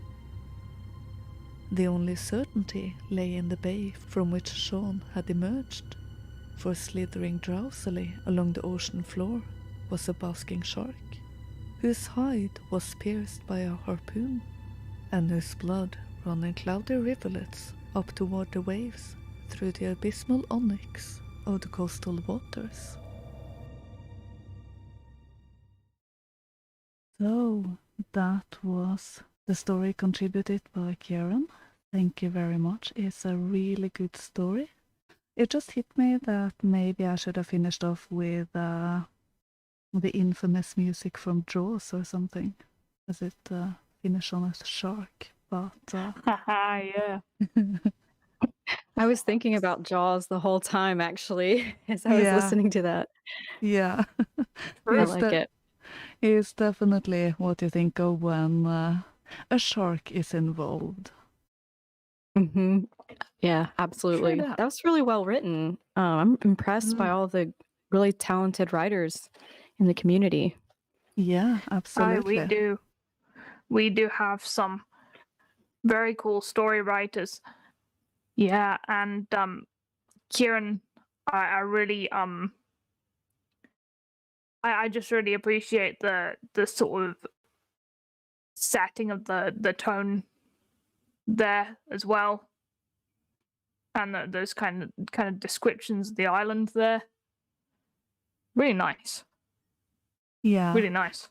I did not venture into an Irish accent, though I did listen to an Irish guy last night. I didn't take that chance. I think it might have been more of a funny story if I did than a scary one, so I just did We'll with my have to see normal if we can. accent. We'll have to see if we can coax an Irish into reading it for us sometime. Yeah, maybe. That might be a thing. It would be cool to get it in the original and intended accent, definitely. Illuminatus says that basking sharks only eat plankton, which is true. He was not in danger from that shark. It was a vegetarian. Yes, but even so-called non-dangerous sea animals can be dangerous if they get a bit pissed. I have heard stories of, big whales and everything that lives off plankton, gets a bit irritated on humans and start to drag them down into the depths. So I would try to keep my distance anyway, but... Okay. You have been warned, folks. Just because Yeah. vegetarians are vegetarians doesn't mean you can piss them off. Yeah. Always be respectful, in other words. Yes, indeed. That would be a terrible way to go, getting dragged down to the depths by a whale that's mad at you. Yeah. So, definitely not the preferred way to go. Hiraeth, have you heard much about the folklore of Ireland? Or have you heard about the Banshee? I haven't heard about the Banshee a lot. Actually, I do love folk tales and I have a bunch of books on it, but I have like the worst memory because I've read so many of them that they all kind of run together and I always need a refresher. So I know I've heard of it. I just can't think of anything right off the bat, but it's getting that way with us as well, especially because of the recurring motifs in folk stories. Quite often, I read a story and I'm like, wait, have I read that one before? No, I actually haven't. It's just incredibly similar to one I have read before. But yeah, there's different variations too of some that are very, like you said, some can be very similar and you never know where they first originated. So they could be like different versions of the same story sometimes. You never know.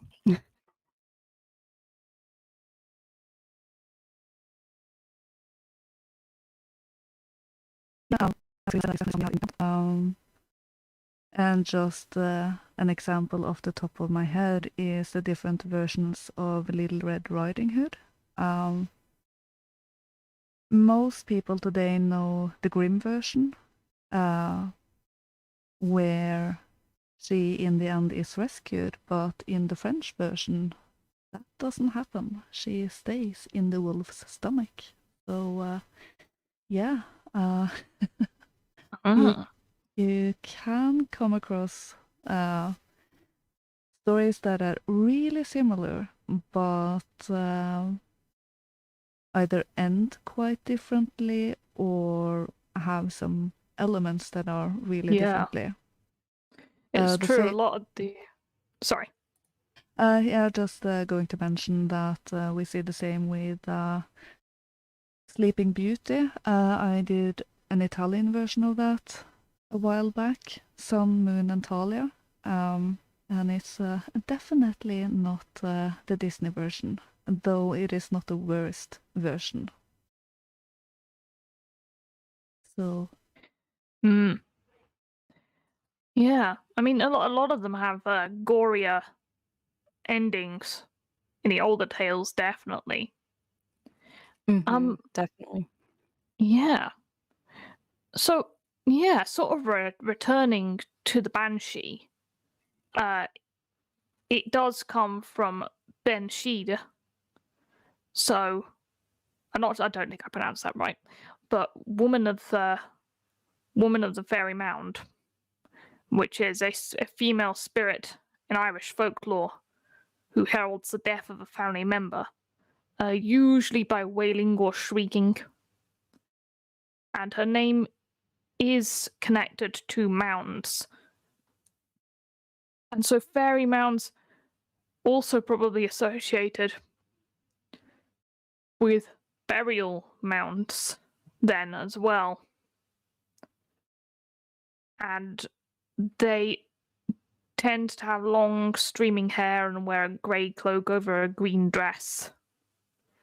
And their eyes are said to be red from continuous weeping. She's usually dressed in white with red hair, and she's got a really ghastly complexion, she's all pale and gaunt and stuff. And yeah, they're definitely very commonly reported to be heralds of death, although I'm not sure they do usually cause it, because they're a predictor of death, and if someone's about to enter a situation where it's unlikely they'll come out alive, they will warn people by shrieking. But it doesn't seem like hearing their cry is absolute certain death. You might be able to escape it if you're lucky. I do believe there was a Scottish equivalent as well, which I forget the name of, but she was usually washing clothes by the sea. And if you were to catch her unawares from behind, then you could make her, I think, tell you how long you had left to live. We've discussed this at some point, but I can't remember it right off the top of my head. That's spooky. Very interesting too. I guess, I wouldn't see that it would mean certain death, because some people had to tell the tale of the Banshee, so they lived to tell the story. And true. I mean, that's one of the things you could keep in mind if you ever did encounter a Banshee, because half of it possibly might be mentality. Self-fulfilling prophecy. I mean, I know there is definitely a way that you can escape a Kushi, which is kind of like the dog equivalent of a Banshee. If it howls 3 times and you're not in a place of safety, you'll die from terror. But if you're in a place of safety, like any sort of dwelling place, by the time it gets to the 3rd howl, you're good. They're a dog. big, shaggy, green spectral dog. Which, to be honest, if I saw a big, green, fluffy dog, I'd probably just be like, I want to pet it! I did hear of some medical experiments who added that luminous substance into cats so they would glow in the dark. I don't know if that's just an urban myth or actually happened, but maybe one day you will see that green glowing dog. I have actually wondered Maybe. if he would survive meeting a banshee if he were deaf, if hearing her scream is what kills you. Oh, yeah. True that. That is an interesting theory. Maybe deaf people are safe from banshees. Naturally immune. The paradox says that the problem is that Little Red Riding Hood didn't have Granny Weatherwax to fix things. Oh, I love a bit of Pratchett. Yeah, she would have sorted it right out. Absolutely. Yeah. Anybody else ever read any Pratchett? Terry Pratchett, one of my favorite authors. Definitely. I'm honestly not sure. I'm an avid reader. And I've definitely heard the name, but I might have to rehear a story to know if I've actually read one. I have lost count of all the books I've read in various genres, though I am favorable to high fantasy, I will admit. So, swords and wizards and stuff like that. And of course, horror books. I do like those. I have read some that gave me trouble sleeping for a bit afterwards as well. Ooh, I'll have to get a book list from you. Yeah. I mean, I've never read any of the Pratchett. I'll have to check those out though. What kind of books are they? He writes a lot of it's sort of almost sci-fi / fantasy books. Oh, nice. And he sort of has very unique takes on traditional fantasy tropes. I feel like it is very British the way he approaches things and some things. And sometimes he can be a frustrating read because he's almost there on some traditionalist points and then doesn't quite get it. But he's a very interesting writer. He sort of poses questions about the logic of fantasy worlds and satirizes things in the modern world very effectively. So I would recommend him. He's an interesting read. Definitely. Very nice. I'll have to check that out for sure. Yeah, I've seen him being mentioned as one of the luminaries in the genre, so he is on my reading list. If I haven't read him, I will check him out. Yeah. And I tell you what, whilst we're on the subject, is there a spooky book that you have read that you would recommend? I mean, I know for me that I will never forget reading Bram Stoker's Dracula. That was deeply unnerving to me. Especially the way in which Mina is just sort of wasting away in this sort of unexplained manner for most of the book. It's very, very chilling. I actually really, I know a lot of people maybe don't like this, but I really liked Frankenstein by Mary Shelley. I thought it was really well written. And I think she was super young when she wrote that. Yeah, it's definitely a good one.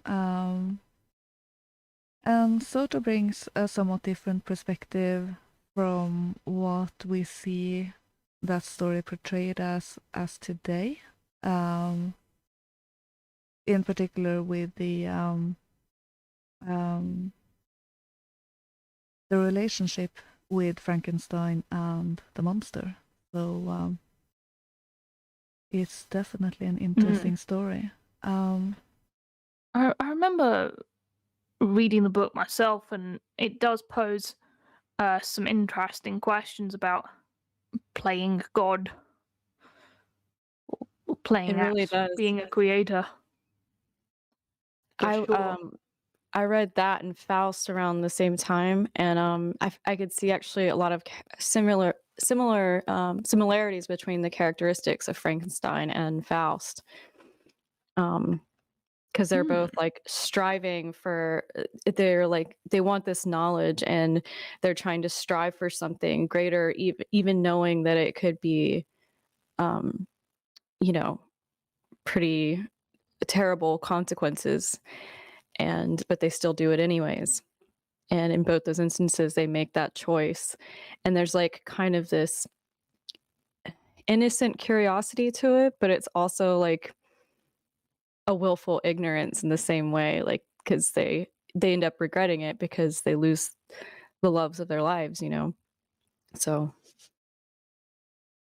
Yeah, indeed. I'd like to thank Ragnar for the diamond, by the way. Great stream, ladies, as long as DDJ doesn't spit.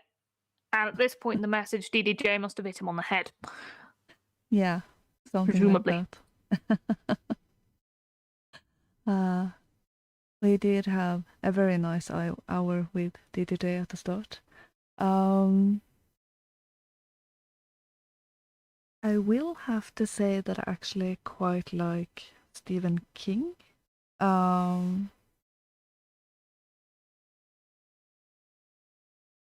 follow-up on The Shining, I don't really remember the title off the top of my head. I actually quite like that one. And I suppose the most scary books I've read that really stuck in my mind, I think is... I don't remember the titles because I was frankly a bit too young to read them. But then I always read above my age. So it might be that I really remember them because I got really, really scared. But one of them was one of those classic doll tales that kills the family. That was really, really... And indeed, yes. Yeah, and there was another one with a cursed family, in particular the son of the family. So really bad, gruesome stuff happened to them. I only remember bits and pieces of that one, but that one was definitely one who gave me mental images popping up in my head for a long time. Aye. But other than that, I'm actually quite favorable to Sherlock Holmes. And not actually horror or stuff like that, but... can be spooky. Yeah, they can. Definitely interesting. Very well written. And there's quite a bit to learn from those stories if you read every one. If you follow the progress of the characters in the book, which also, you could argue, reflects the road Sherlock Holmes himself took in his own life, and evolving thoughts and all of that. So definitely an interesting read in and of itself, and also what you can learn from it. Absolutely. Yeah, I've Dr. actually Sleep. never... sorry. English Bird in Delaval says Dr. Sleep, that was the sequel to The Haunting, which is quite right. Thank you. please go ahead, Hiraeth. Oh, I was going to say I've actually never read any Sherlock Holmes, but I should, because I like the stories. I like what I've seen like on TV, but I can imagine the stories are so much better. It's wonderful. I have a big sort of compilation of Sherlock Holmes stories myself, and very, very good. Would recommend. The Ginger League. That is the League of Gingers. That is a Sherlock Holmes story that I enjoyed very thoroughly. I'm just seeing what the chat are suggesting. In terms of the books, The Stand by Stephen King. Yep, The Shadow over Innsmouth from Bizarchives. Dave. Very good piece of Lovecraft there. Quite classic. Rupert Knapman says The Monk by Matthew Lewis. Pet Cemetery by Stephen King. So yeah, we got spooky book fans. Yeah, honorable mention to Jack London, who mentioned Spice World. Because I do think that is actually quite fitting. That is a horror story. If any of you have seen the movie about the Spice Girls, it's I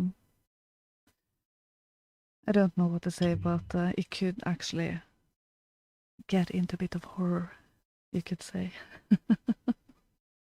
True. Yeah. Absolutely. Wait, the movie about the Spice Girls? Yeah. Did you say? I've seen that. It's a weird movie. It's a bit fourth wall breaky. It's oddly self-aware. Yeah. It's a bit hard to pin down in many ways, I would say. I was never a fan of them. I think I saw it just to see it, because I was bored and it was on TV. I agree with Kieran now. It's an absolute fever dream, that film. Yeah. Go and watch it just for the experience. Yeah. Like, it's got some... I can't remember anything off the top of my head, but it's got some cracking lines in it. It's just weird. I need to rewatch that again. But that should be a cult classic. It's so bad it's good. Yeah. Oh dear. But yeah. So we also have featured tonight work from the Bizarchives, which is Dave Martell's project of pulp fiction. And what it is a monthly short book magazine, one might call it, with a lot of different story submissions from all different writers on our scene who all have love for scary pulp fiction. And I have Bizarchives edition 1. I've not yet got the second. And that is the story that Hiraeth is reading tonight. How it's come from there. And I have to say, really good stuff. Really good stuff. Would recommend that you go and get it. You can get it in ebook format. You can get it as a physical copy. I got it as a physical copy this time. You can get it as an ebook for your Kindle app. And Hiraeth, I suppose you could tell us a bit about sort of why you chose the story that you're doing tonight before we get into it.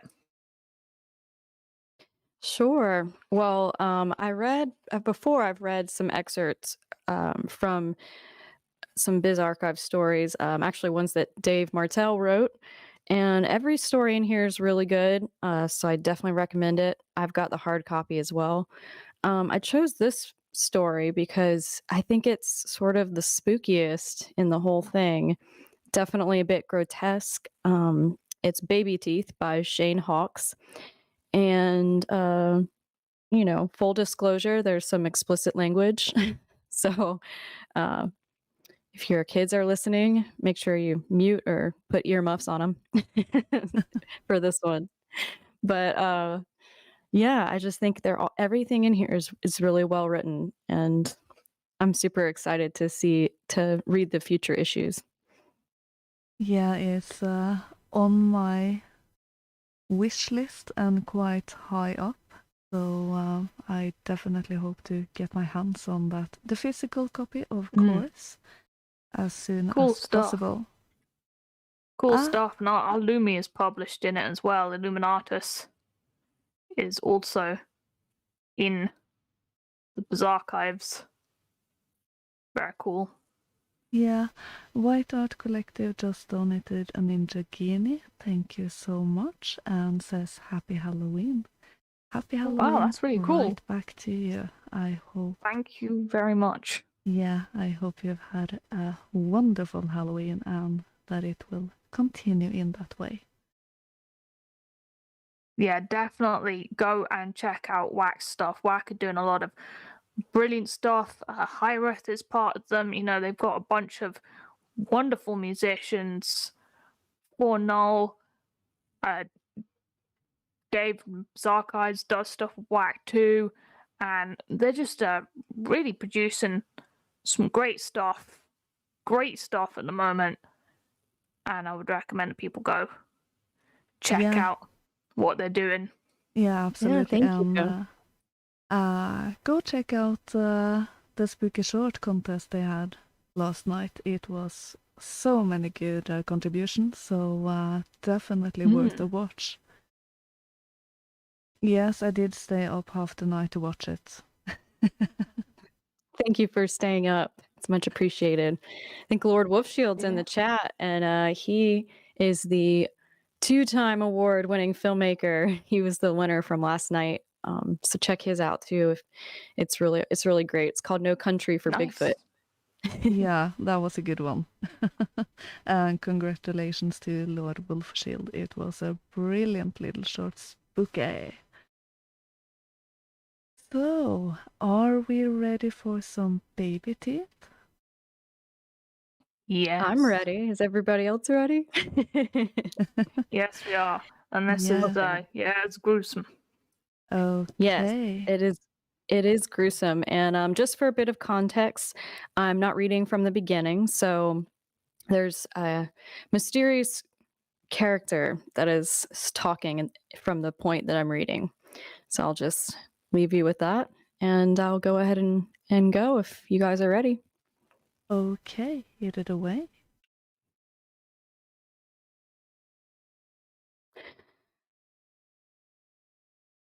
I know a great deal about you. I know your story, your suffering. I know the magnitude of your financial burden. And I also know that your daughter is dying, Mr. Whitaker. The treatment they're proposing is hardly more than a placebo, I'm afraid. Dr. Moore hasn't delivered the news yet, but your daughter's disease has progressed, and it pains me to inform you that she is terminal. The fear that had saturated Charles slowly began fermenting into a vile, bitter anger as he listened to these heart-rending words being spoken by this silken voice. Who the fuck are you to speak to me like this? You've intruded in my home in the dead of the night for what? To twist the knife? To kick me when I'm down? For laughs? Is this a fucking game to you?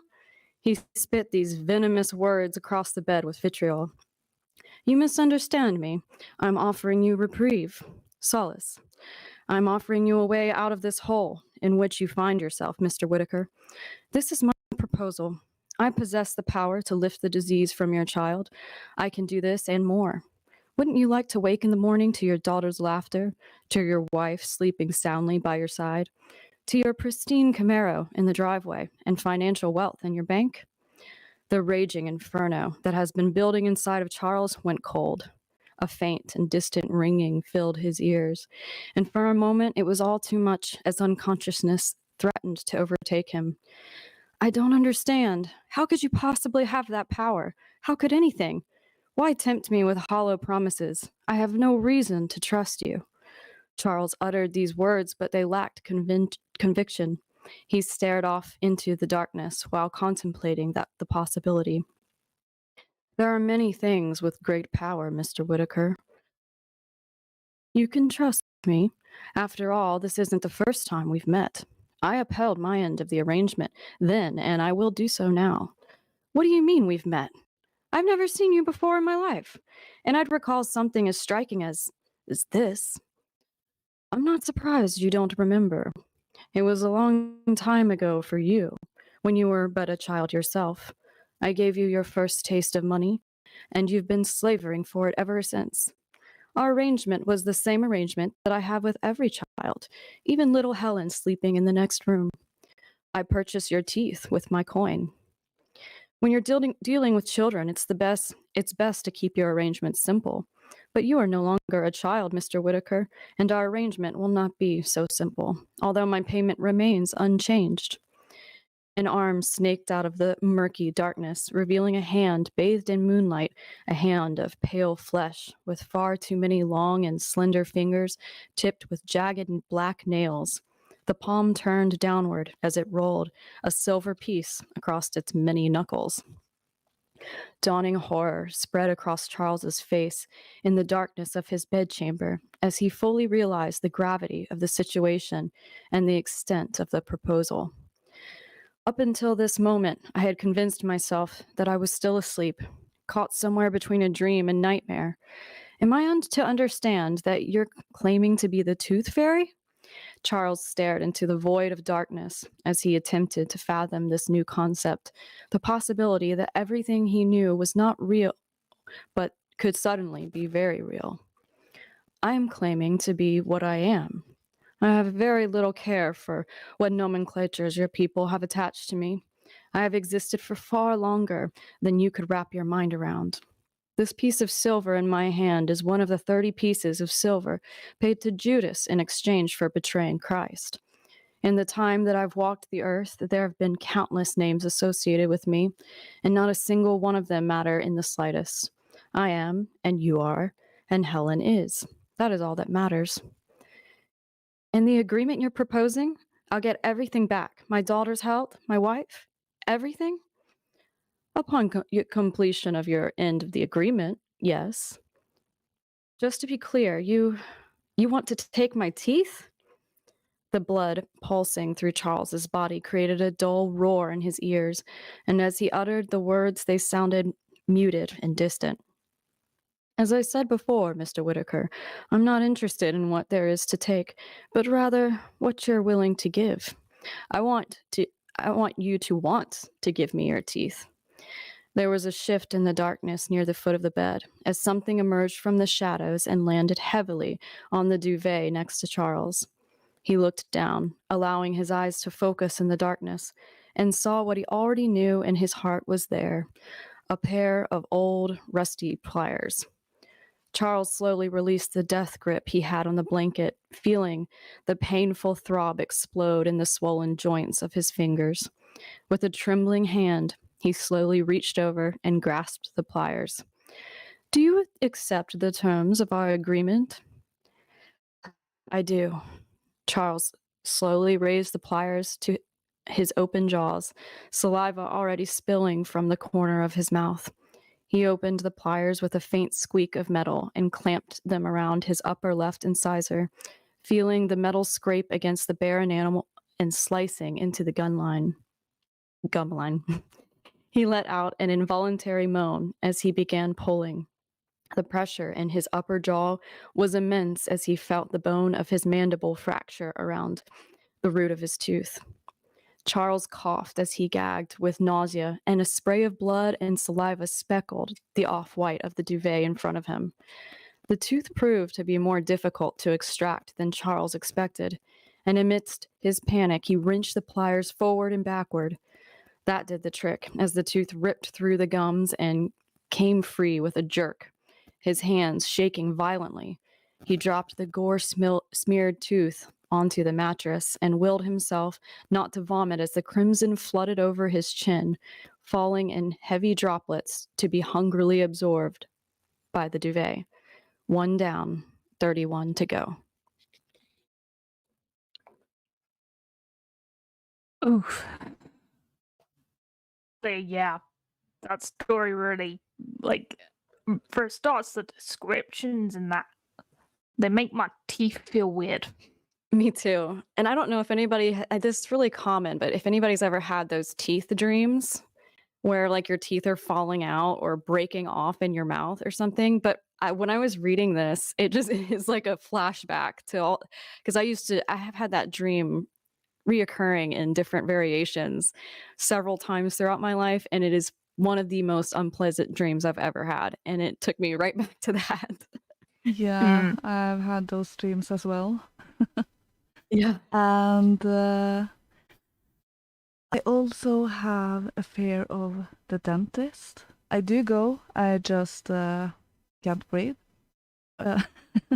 So stories involving teeth cracking or being pulled like hair or something like that, just Yeah. So yeah. The dentist is a horrible place to be. It's horrible. Yeah. It is. But yeah, I mean, like, it does seem fitting for a being that is one of the good folk, good in inverted commas. You know, they can be quite nasty. I'm sure some of them are better than others, but it really puts a spin on a thing that everybody sort of believed as a kid, or at least, you know, in Britain we have the tooth fairy. Yeah. Yeah. And I think like any kind of like body horror sort of thing where it's like the person is doing it to themselves, it makes it even worse because it's like it's against everybody's, it's just against your nature to self-harm, you know? So that thought of like having to do that yourself is just, it's horrifying. It is, absolutely. I mean, there's been sort of references to money for teeth really for a long while in European culture as well. The tand fee or tooth fee when a child had lost their first tooth, which is in Northern Europe is recorded in writings really as early as the Eddas, even. And teeth have always been associated with some kind of esoteric things. Scandinavian warriors apparently hung children's teeth on a string around their neck because they were supposed to bring good luck in battle. So that might be sort of one reason why a denizen of the other world wants teeth. And children got instructed in the Middle Ages in England, actually, to burn their baby teeth in order to save the child from hardship in the afterlife. And children who didn't consign their baby teeth to the fire would spend eternity searching for them in the afterlife. Huh, that's really interesting. I've never heard that before. Yeah. I mean, I'm not entirely sure where this is cited from, but I could do sort of more research into that because that's an interesting one. They do seem to have protective properties. Teeth. Yeah, and I wonder if like the whole baby teeth thing, if maybe that's marking like the a new phase in your life, like it's like almost like you're growing into an adult gradually, you know, so maybe that's why they're considered good luck. It's still like a trace of innocence or like purity or something. Yeah, that might be. I grew up with the tooth fairy as well, tannfen, as it is in Norwegian. And we have Mr. Grin in the YouTube chat, the author of the story. So welcome. He does say he liked the reading, and I definitely agree with that. Yeah. So, yeah. Very well done. Oh, I'm so glad you liked it. I loved the story. So thank you for writing it. Yeah. It is brutal. Apparently, I agree has ripped his own tooth out once because he had toothache so bad that he had to. Much harder to do than you think. No, honestly, I had like a bad experience at the dentist getting wisdom teeth removed. Yeah. No, not wisdom teeth. It was 2 back teeth of some sort. Yeah. I haven't had wisdom teeth removed yet, but they were really having to yank it. It was not good. One of mine almost had to That was be with anesthetic. surgically removed. The dentist could hardly get it out. So that was not a very pleasant experience. And not to mention, it really can put you down for a few days, simply because of the trauma of the body. So yeah, I could definitely not pull out my own teeth unless they were so loose that I could just drag it out. I even had problems doing that with my baby teeth. So I did too. You're not alone there. yeah. There is. I remember that as a kid. There's a point where your tooth is really wobbly, and you're just like, "This is really annoying me." And I'm able to sort of move it about with my tongue, like, and you're just like, I want it out. Why won't it fall out? Because it's wobbly every time you even bite something. I don't know if did you guys get creative like with trying to get them out? There's people like here, my parents would be like, should we tie a string to the doorknob and the other end to your tooth? And I'm like, no, don't do that. Yeah. Everyone's had that sort of suggestion, and you're just like, how would you even get a string small enough to tie around my extremely small tooth? Right? Yeah. Also It's a like a classic in disaster. movies. I was actually given a carrot for one of my baby teeth coming out. And Did it I received it with almost glee and everything because the tooth was almost out. And then I proceeded to eat it without touching the tooth that was loose because I was scared. So no, it didn't work, but it would have worked if I actually did it as it was intended to. No. I'm a coward when it comes to teeth, so... We are getting into the technical names for teeth on D-Live. Gnash is at the back, Chompers at the front, and of course, vampire teeth. Yeah. The technical 3 types of teeth. Very technical. There was a book series when I was a kid. It was called The Little Vampire. It was basically humanizing vampires and everything. But in order for their vampire teeth to grow properly, they had to use a pacifier so that the front teeth didn't grow as they should, while the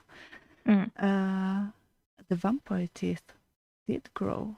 So I always found that an interesting concept as a kid. Yes, true. That is interesting indeed. Kieran's mom employed a parent trick. When he said he had a loose tooth, his mom would go, "Let me see," and then just grab the chin, push it out with the thumb. Parent trick. Yeah. Go for it every time. I was just about to ask. Sounds effective. I gather that as a parent you do have to learn to do those sort of things. Yeah. There are lots of parent tricks. Spelling certain words. Leaving talc footprints for Santa. You gotta be crafty when you're a parent. I don't know how they always got the money under my pillow as a kid without waking me up. We had one with the teeth The teeth. in an egg glass filled with sugar. And then it would stand on the counter in the kitchen.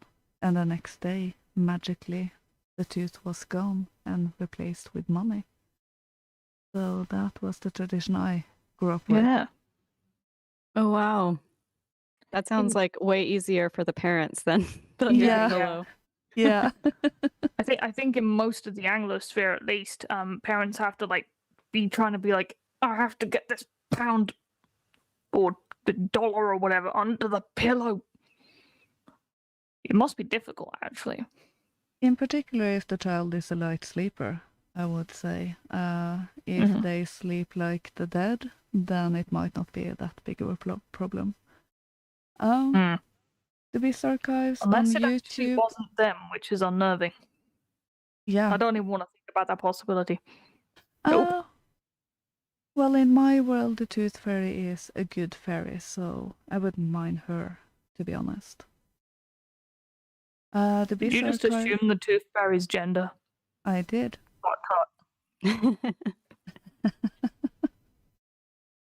I've never heard of a male Tooth Fairy, so yeah, That would it's be really creepy.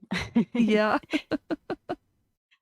The Tooth Fairy is already weird. It's already a weird thing, you know.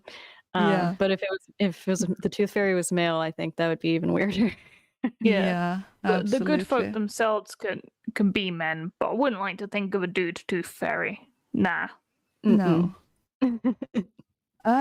One bit of commercial here. The Bizarchives on YouTube informs us that Mr. Hawkes has his debut novella coming out any day now. It's a cosmic horror tale called, I will try not to mess this up completely, The Molybdus Articulate. So, definitely want to check out. Definitely seems like a very talented writer, so go grab them. And on D-Live, Patrick of Southtown donated a diamond. Happy Halloween, Samhain and Alpha Blut. Thank you very much. And Stephen O donated another diamond. Where is my Thor's Mod's hammer? So it's not just a mod hammer, it's a Thor's mod hammer. It's Thor's mod hammer. Yeah, it must be a special it's an axe. kind. Yeah. It's an axe over on D-Live and a spanner on YouTube. Yeah. But yeah. we'll have to think about giving Ragnar the axe. That can be interpreted quite a few ways. In the way it was worded. So consider carefully. Oh dear. Words and orders. Yeah. Oh dear. Okay, I realise that sounded quite dodgy. I do the same all the time. I'm particularly good to mix up two sentences which has the same meaning worded in a different way. Or switch the vowels into different words, so it becomes completely meaningless. So it's a special talent I have. Maybe that's why I like to play with words. I don't know. So I will say that this has been a magnificent show. We have gone for 2.5 hours, so it might be time to say good evening for tonight. I think so, because I am sure that the British folks are possibly off to bed shortly. Please do report any disturbing nightmares, then we'll know that we've done our job. In particular, tooth stories. You know, if everyone right. has crumbling teeth during the night, Yes. then we definitely have done our work properly. Then we know it worked. And to all the US peeps, have a spooky evening this Halloween. Got any plans this evening, Hiraeth? Not as of yet, but I might venture out a little bit and see what's going on in the Nice. area. So yeah, I love Halloween. So happy Halloween, everybody. And I want to say thank you so much for having me on here. It's been such an honor and such a comfy discussion. And I love all the stories that were written and told so well tonight. Thank you. It Thank you. has been our honor to have you on. And thank you to all the authors who have given us permission to use their stories. They are all originals. Very cool. All of the stories will be released as separate videos sometime tomorrow, including the live reading from Hiraeth, which was really great. Thank you. I'm so glad you enjoyed it. Oh, definitely. Yeah, a live reading is a hard thing to do, and you did really well. So that was great to have that from you, and big thanks to Dave for letting us collaborate with Bizarchives, and to the author of the story, Mist Grin. Absolutely disturbing story. Well done there. Yeah. Well done indeed. Crazy Sponger donated an ice cream and a lemon. Thank you very much. Bertie Bassett donated a diamond. Cheers, ladies and gents. Thank you very much. So now I hope you all have a wonderful evening wherever you are. For us here in Europe, the day is almost over. Over in the US, have a fun time with trick-or-treating and all of the traditions I mainly see on TV. And also thank you to DDJ who was with us for the first hour. It was great having him on as well. We will get all of the links to the White Art Collective and BARD up on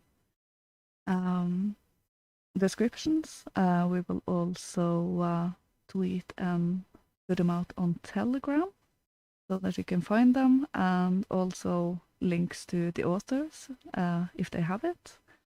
Indeed. So yeah, thank you very much for a wonderful evening, and have a great Sunday and a great week. Thank you. Goodbye. Goodbye, folks. Good night. Good night, everyone. Good night. Good night.